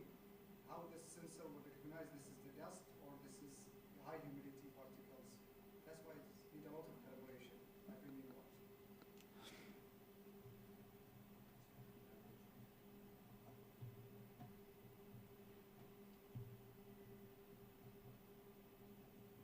Okay, thank you very much. That's a very good deal of information. Alec, please. Just because I'm enjoying this scientific discussion, wondering if any of your agencies are operating any upward-looking LiDAR systems, and maybe can LiDARs help in that case? I'm not familiar with them, but I know in okay. Yeah, and the optimal solution rather than having especially for aviation use it, the LiDAR would be more useful. Yeah, in the Canadian context, we have a ground-based radiometer. I learned that's in a warehouse somewhere that needs repairs that no one has the budget for. But we do have some new LiDAR systems that we're deploying in the Arctic for ice crystals in the atmosphere and other test environments. But yeah, I was interested, so it would be interesting to hear if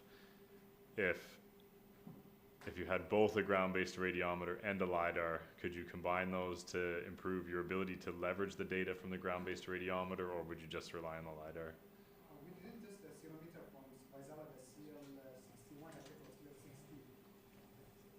Performed better than the regular cerometer. I don't know, maybe that would be more useful if we didn't test it there. Okay, interesting. Good. Any other issues with regard to applications that you are operating, or any challenges that you are foreseeing with some plans that you're having?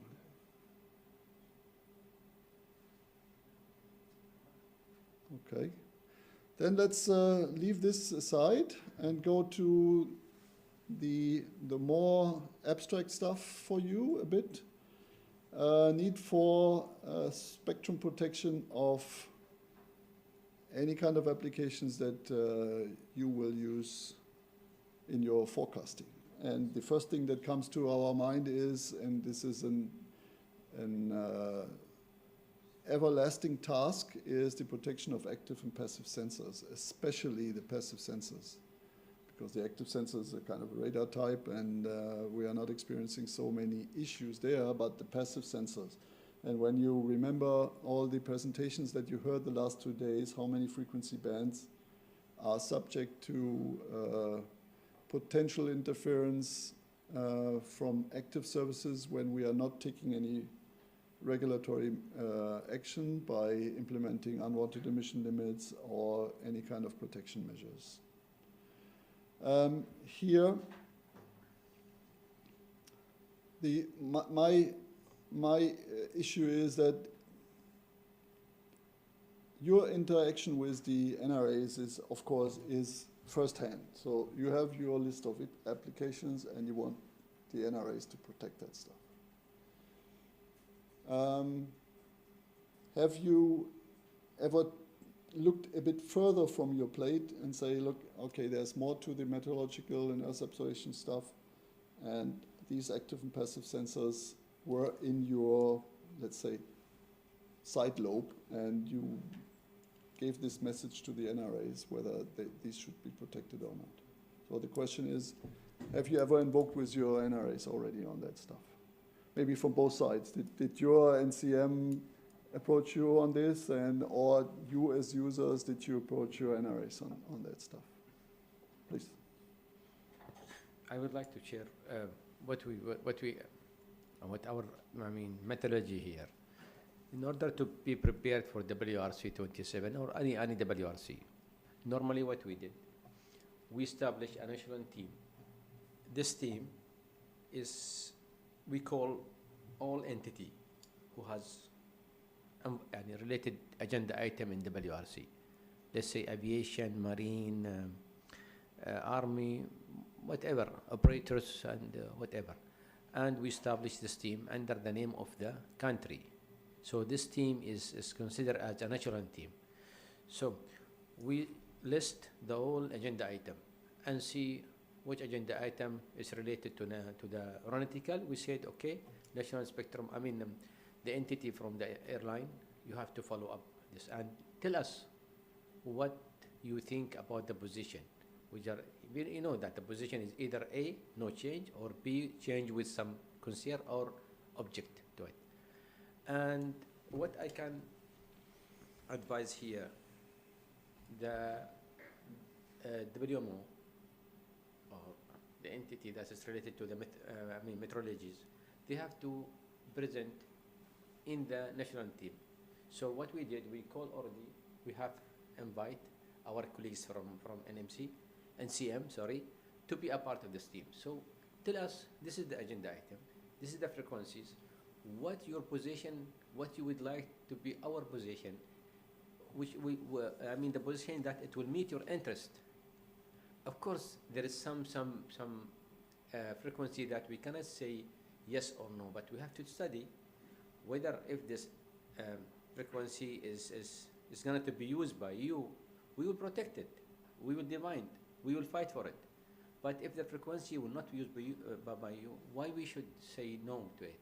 If there is no harm, if the other country will use it, we will not object. So my advice is to be a part, to be a close, you have to be a close relation with the NRI. So the regulatory body with the entity who is interested or who is responsible about meteorology, they have to work together, as we did in UAE. So that means when the NCM comes to you and says, look, okay, we are not directly using these passive sensors, but our data that we are receiving are based on these passive sensor information. Then you take this into account because it is of importance to the end product that yes, yeah, because this is national interest. This is national. We have to protect whatever we use in our country. Yeah, and what you need is just good reasons for doing that. Yeah, of course, but you can see that in WRC 2027 there is some frequency that is sharing between IMT, which is which also we have interest to it, and also there is and with the meteorology. But as a national team, we have to discuss it before we set up. We will not be a pioneer. We said no. We feel that this is good to go for IMT. No, we have to sit together as a one team and to see how we can manage. And based on that, we can decide what is our position as UAE team, as GCC, and Arab group. Yeah, yeah, fully understandable. It's yeah. No, that means for us as a community, as a meteorological community, we need to ensure that we bring the message to the NRAs. So we cannot expect that the NRA does know everything. So it is our duty to defend our interests. That's how I understand you. So defending our interests is we have to invoke with the NRAs. And that brings us to why we were actually here. So there's a WMO group which develops the position paper, and that is a very handy way of summarizing all this information towards the NRA. So that means when the WMO position paper is provided to the NRA and accompanied with some statements saying, look, agenda item X, Y, Z, we use it, we need it for this and this and this, the NRA can relate to it. I think that's an important thing that you all have to take home, that you have to invoke with your NRAs. And one facilitator for that is the WMO position paper, spiced up with information how it relates to your country. And then the NRAs will take this into account. But I'm speaking too much, but it's Alec or Eric. Please, age before beauty or beauty before age, or you deal with that. Thanks, Marcus.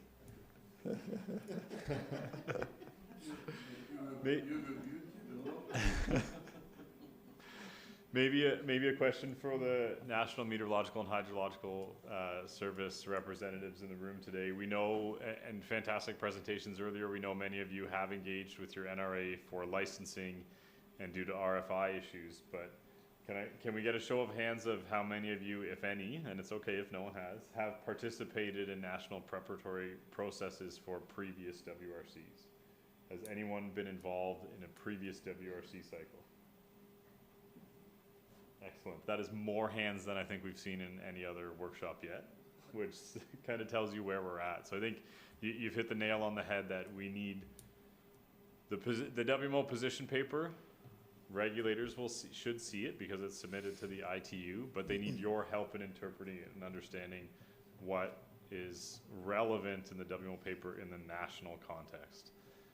So it was a great advice and exactly messaging we've been sharing for years now, and this is why it's important for us as National Meteorological and Hydrological Services to build that relationship, find out what the process is with your regulator, because every regulator will have a slightly different setup of processes, but at a very high level, they will all have some committee that feeds input from stakeholders into their decisions when they're representing your country at the ITU. It is the individual countries and countries banding together in their regions that have the power at the ITU. And so it's important that your NRA knows your stance on these issues. So I just can't stress that point enough. That's why we're here this week, is to try to help you meet each other and understand how to talk each other's language a little bit more, and build the start of that relationship. So hopefully more representatives in the room or others from your organizations will be able to support those processes domestically. Having that input at the national level around the world is really important. So more NRAs come to the ITU or WRC informed about why meteorology is important for their country. Thank you. And Eric, you want to say something? Oh, please. Old, but he likes speaking. No, just to mention that I think the process to create this team and to elaborate the national position, it's most appropriate. It's what we are doing in my country in any case. Just I want to mention that in general, not to say, since I've been working in the ETRSC, it was always the case. In general, just at the beginning of the following year of WRC, WMO already established a preliminary position. So what could be very interesting, to be sure that we answer to the question, is to have some feedback to be sure that the explanation provided for each agenda item and the interest for meteorological entities, to be sure that all this background is detailed enough or provide enough argument to discuss with each NRA. So it will be important to have this go and return link in order to be sure that at the end we have 4 years for that, no, 3 years nearly, to be sure that at the end all the WMO position paper is well, could say, adapt to the request of NRA and National Meteorological Agency. That's a good introduction for the next point I wanted to make. But before we go there, I want to jump to the next slide in order to remind you which are the meteorological services which you are maybe not yet directly using, but which you should be helping protect. So that's really focusing on meteorology. So we have a lot of passive sensing here. You saw that during the presentations of Alec with the WMO paper, my presentation, and yesterday's presentation on passive sensing, space weather, and so on and so forth. So all the red ones, passive sensing, very important for all sorts of services. They will find their way as the supporting science behind when you go into the data that you will be receiving. Then you have the IMT issue, where we have learned that the UAE, for example, is operating quite a number of Earth observation satellite systems, and I'm pretty sure they're using the Earth observation X-band 8025, 8400 for downlinking their data. Don't forget that there's a METSAT band 7750, 7900, where the next generation of METOP satellites will downlink their data directly to the users. Although you are not a user today, you might be one tomorrow. And then space weather. It is totally underestimated how much space weather has an impact on our daily life in terms of transportation, satellite operations, all sorts of technology that can be impacted by a solar storm, and with space weather, we know better about that. So this package here, that is something which you might want to think about supporting as much as you can, in addition to the services that are closest to your heart that you are operating on a daily basis. Yes, please. I think this slide is already in your presentation. Yeah, it's in many of the presentations. This presentation, I dumped a few slides together to have a bit of basis for our discussions, to trigger some discussions. So let me go back one slide, and then let's go back on the approaches for presenting WMO positions to the NRA. So as you know, and you heard that there's a group which is called ETRFC, Expert Team for Radio Frequency Coordination. This is a group which is developing and updating the WMO position paper to a point where we will have a final position paper towards the WRC. And for participation in that group, you have some core members, but you have focal points identified in your national weather services. So if you want to become a focal point, and you are not yet one, or you do not even know the focal point, there's our colleague from the WMO. Please get in contact with her, find the list of focal points, familiarize yourself with the person at its focal point, be one yourself, or you can even be a champion for the region, which is somebody who is kind of overarching over focal points in your region, so that you are increasing your influence into the connection with your regional weather services and into the work of the WMO. That is your possibility to connect. Of course, whenever you have some issues, now you know a few folks like us When you have something, you can connect to us. But we would be grateful to have more participation in this ETRFC, either through the focal points or when you are keen on doing a bit more, trying to find your way into the operational work of the ETRFC, and with this you can help in drafting these position papers. And you know, as WMO is a UN organization, its voice is heard relatively loud, even by administrations dealing with radio frequency regulations in a given country and at the WRC. So luckily, WMO makes a difference at the WRC, and the work that we are putting into is well revenued, I would say. A lot said from my side, but we have the chair with us on this group. Anything else that you want to say on this? I think you pretty much said it all. I was writing some notes for myself.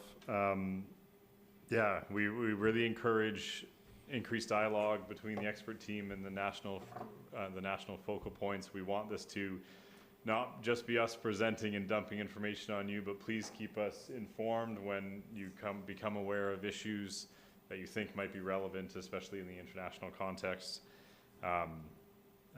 And one thing that I did want to add here in terms of approaches of presenting the WMO position paper, I'm going back to some messages from my presentation yesterday morning, and the comment from the representative from TDRA is taking please make sure you're sharing the WMO position paper directly with the NRA, raising the profile of that. We have had in the past, in regional group meetings, the last regional group meeting before the WRC or even at the WRC, some administrations coming to us saying, hey, we've just been given a copy of this WMO position paper, we're reading it through, can you help us understand this? It's really late in the process to start considering other stakeholders at the WRC or at the final regional meetings. So ensuring that they have awareness as early as possible in a cycle. Obviously, we're well on our way towards WRC 2027. It's never too late to engage, but especially early in the next cycle, sharing the position paper so that your regulators know from the start of a cycle what interests you might have in the agenda items, and focusing on what are your priorities at your national level. We're not expecting, the regulator will say, we are interested in what matters here in our country, so provide that national flavor on it. Take what the WMO prepares in the international context and make it personal to your country. What are the policy drivers in your country? Is it disaster risk reduction? For example, when we were in the Caribbean, they have lots and lots of tropical cyclones, so of course sea surface temperature issues are a big issue for them. So that skyrockets up the list of priorities in their context.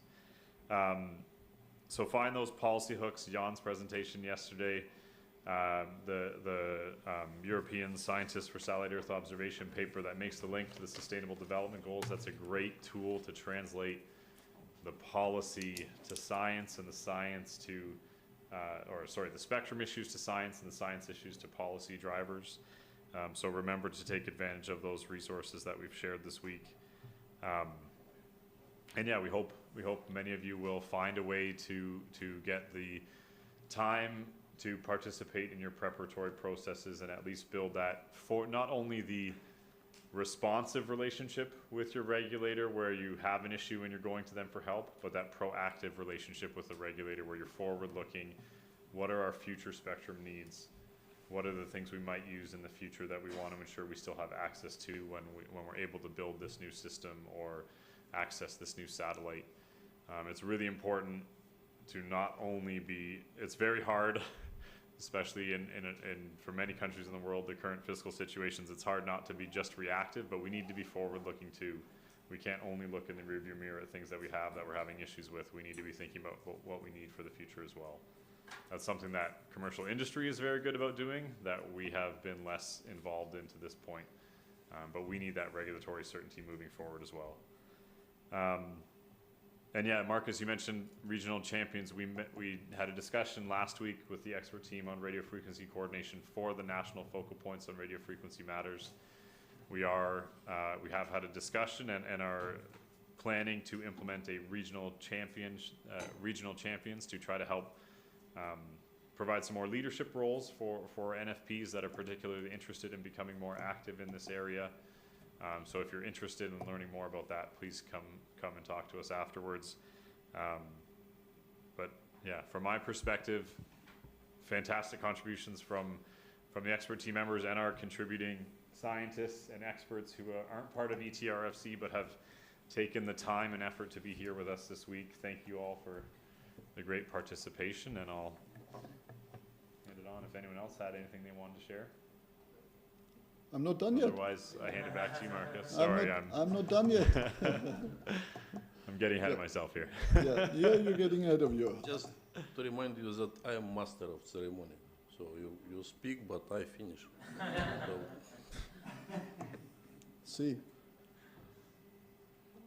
Please. Thank you very much. Thank you, sir. I appreciate what my colleagues had said, and I fully agree with you that there should be close coordination between the entity which is related to the meteorological and also the national regulatory bodies. Also, I would like to suggest that WMO, if there is any seminar, workshop, conference, meeting that it has related to the spectrum, it's good to send the invitation through the entity here in the local entity to the regulatory body. So it's good to participate and to see what is going on, how we can involve.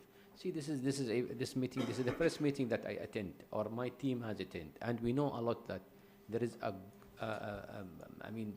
strong need, or there is a critical need to be cooperated to each other.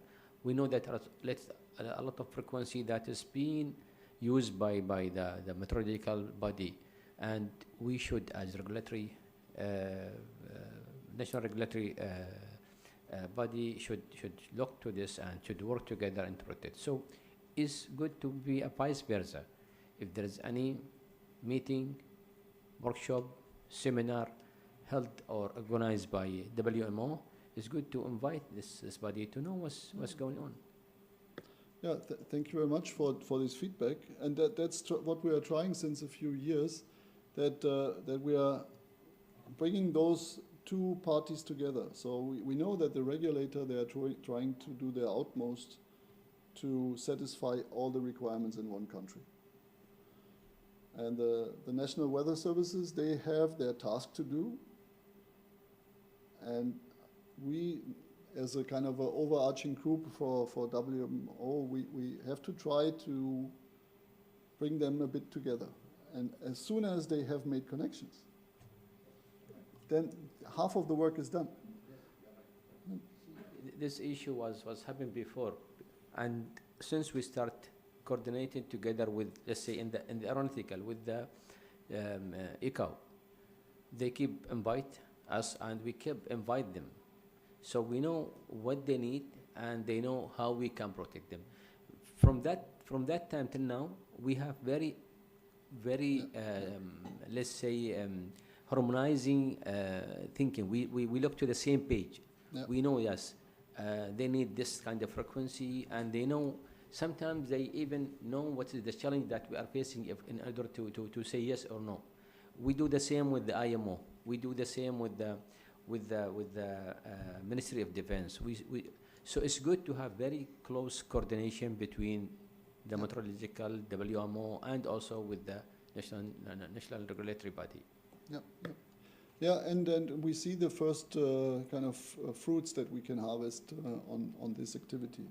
So that is good, and I take it as we are on the right path, and this needs to be continued.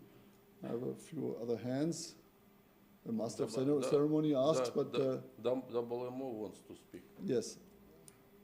First. Natalia first, and then Jan, please.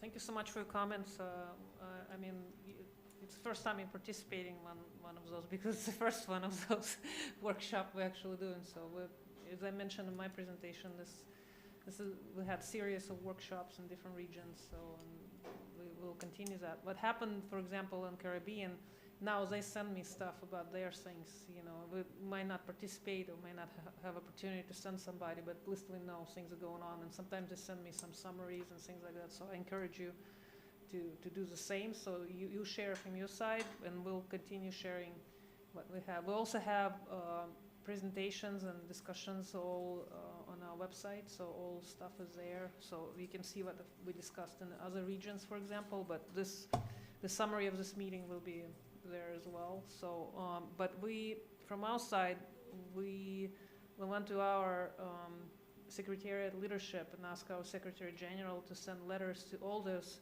regional groups, including ASMG, to have WMO officially as observer, because we were not getting emails before. So now we send it to all. We received most responses except 2 groups, but we're working on that. At least we can be observers and have our documents and things as informational things. But yeah, it works.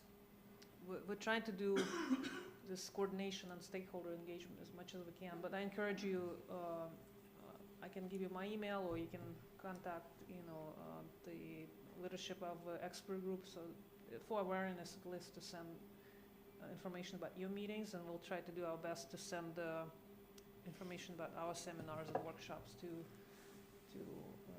all participants. So, but thank you for bringing it up. When we are talking about this, there was something which comes to my mind, which we might want to discuss within the ETRFC. We might want to have a kind of a general, let's call it info at ETRFC email address, where people can send their messages to, so that nothing gets forgotten or lost. So to simplify the approachability of the group, or the chairman of the group, or whatever, without having to first search for the person who is chairing or who is participating, but having this as a group email. You're the master of ceremony, Vadim, you do not have to ask. But Jan was before you, but okay. Elderly people can jump the queue. You said beauty first. I meant Alec. So just to add what Natalia says, that I believe that is the final step of our joint activity. Not final, but one of next step, our joint activity, WMO and ITU, in preparation to WRC. So as you are certainly aware that all studies should be finished at the end of September in ITU. So, and 28-30 September we will organize special global seminar on the use of spectrum for meteorology. And actually it would be like very good possibility for member states to understand where positions of meteorologists and WMO, and where study, at which stage we have study addressing agenda items of WRC. So of course we will distribute this invitation to everybody in telecommunication and meteorological administration, so you're welcome. 6 hours with Etihad. Very, very nice. So please join us in September. Jan, please. Now. Yeah, thanks. No, I was just curious about your lesson learned. So you have this fruitful coordination, collaboration with the IMO and ICAO. So from that experience, what do you have any recommendation, suggestion about the way to interface then with WMO or with the other organization in terms of format or frequency and so on? So clearly this sort of workshop cannot happen very often in every region, but I was curious if you have any thoughts on how to best coordinate. Thanks. Thank you. It's easy. What we did with the ICAO, we participate, or they made, not us, they made a joint committee. They saw the Spectrum Management Joint Committee, which is from ICAO and from the regulatory. So they made it in the level of the in the regional level. So ICAO, they have an office in Cairo. It's called Middle East, ICAO Middle East office. They established this committee. This is a Spectrum Management Joint Committee. They represent the issue that they find it is related to the frequencies or the agenda WRC, and we present our point of view from the regulatory side.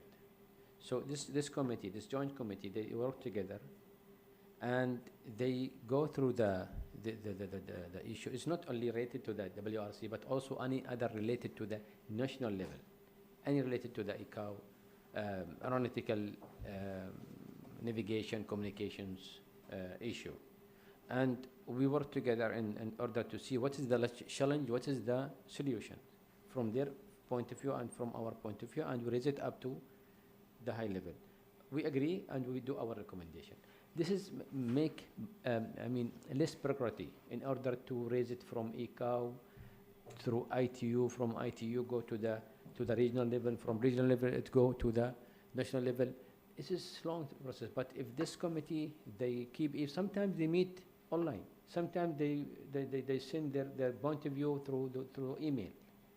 So the same things can be happening if we establish this kind of committee, joint committee. It will solve a lot of problems. Thank you. Okay, thank you very much. That brings us at least B to the last point on our list. So when you're now having anything that you would like to exchange with us with regard to your experience on how to interact with your NRA or other way around, and please share it with us. Otherwise it remains a secret and then we'll never know.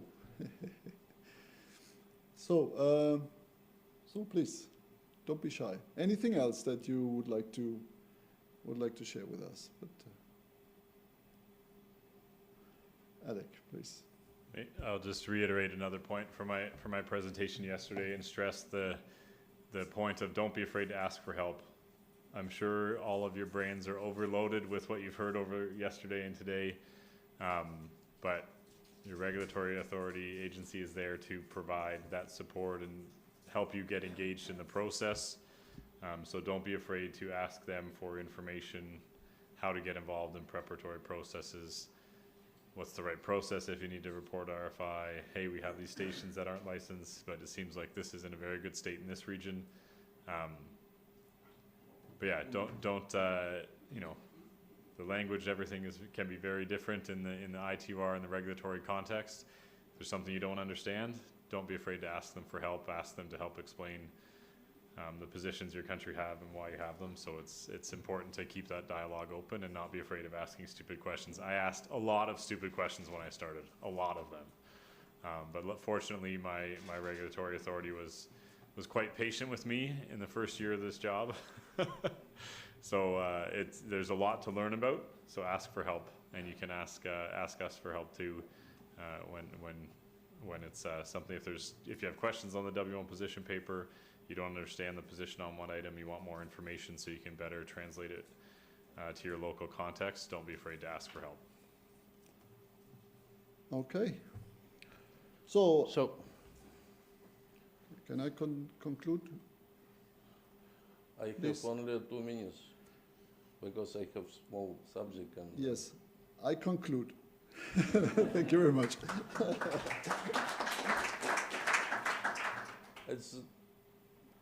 It's not what I meant, but okay.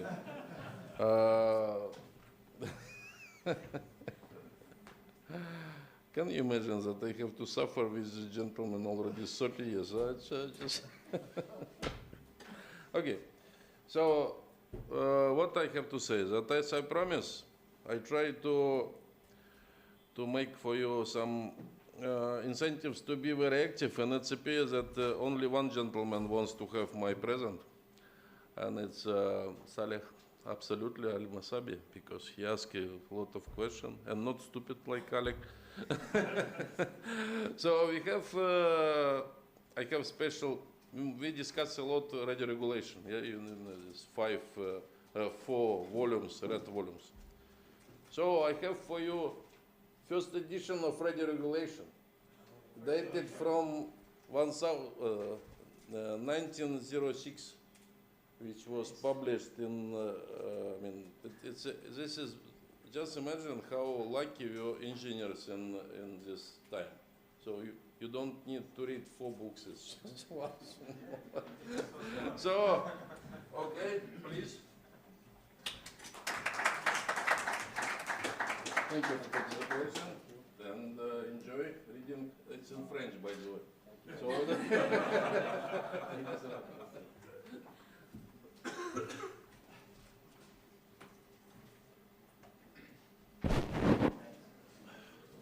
so, Marcus, can I conclude? I do not know whether you can, but you can. So, I believe that everybody enjoy our meeting.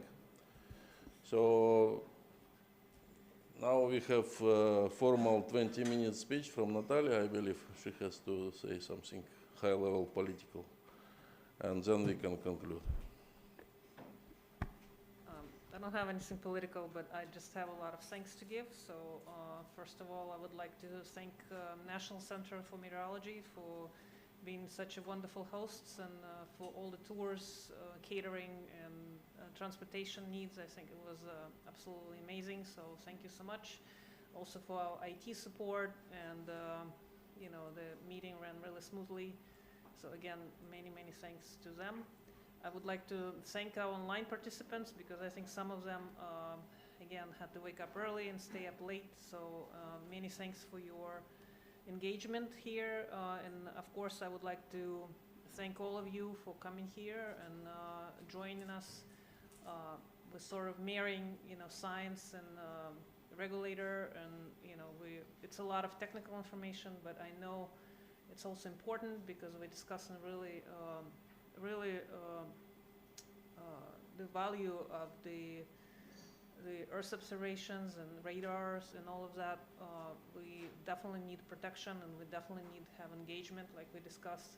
So this is not an end of our communication. I think we'll move forward and share ideas, but it's not the last seminar. We'll have global one in September, like Vadim said, so I welcome you in the late September to Geneva to come and talk to the entire world about these issues.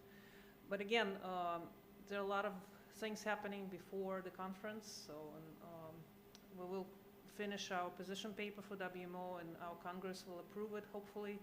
So it's a big deal for us as a community, but we cannot do that without your help. We had over 30 participants for this workshop, including 23 participants from 14 Arab member states. So that's the statistics for today, if you're interested. I think it's pretty good, and that included both RA2 and RA1 WMO regional officer, which is Africa and Asia. Again, a lot of things happening there, but I'm really happy with this regional engagement, and again, from both science and regulator perspective. I want to thank our experts who responded to my call and came here and actually stayed after a long week of working on position paper. And also I wanted to thank all my friends who, again, have an amazing help, because I cannot do that without you. I don't have expertise in spectrum management. I'm a scientist, not engineer, so it's been amazing. And finally, I want to thank ITU for being a good reliable partner on this. As you could see today, I had to step away for some meetings and Vadim took over. So that's been really great. Again, many thanks for your help and your engagement. And you will see all presentations online on WMO website. It's all there. If not, we'll try to upload if we missed something. We'll have a summary of this workshop, and again, information on any other events. It's also on the WMO page. Many thanks for everything. I hope you have safe travels back home, and I hope to see you again at the Global Seminar in Geneva. So thank you so much again.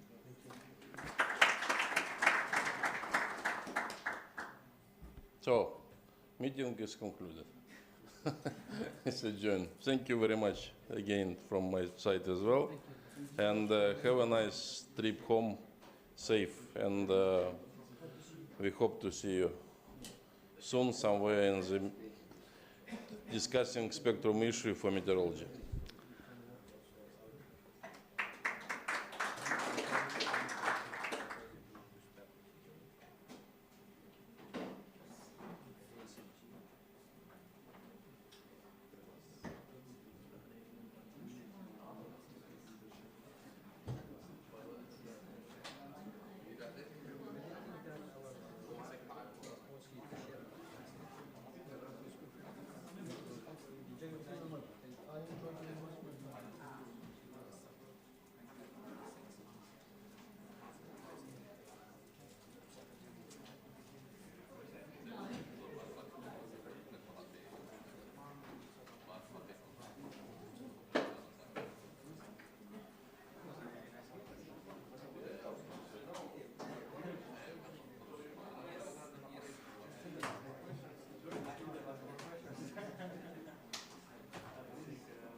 As usual, I forgot my business card. But I'm channel study is on the internet. So I have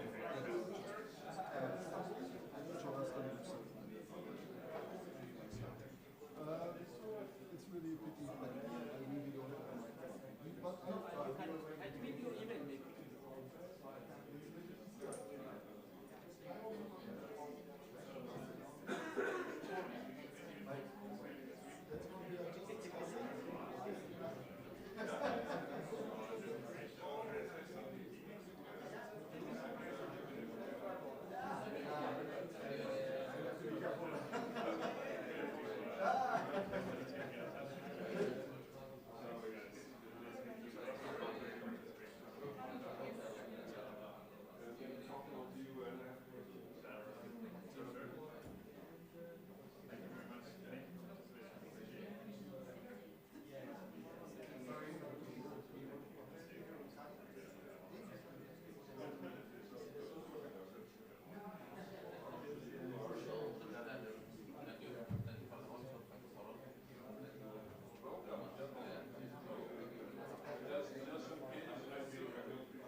Like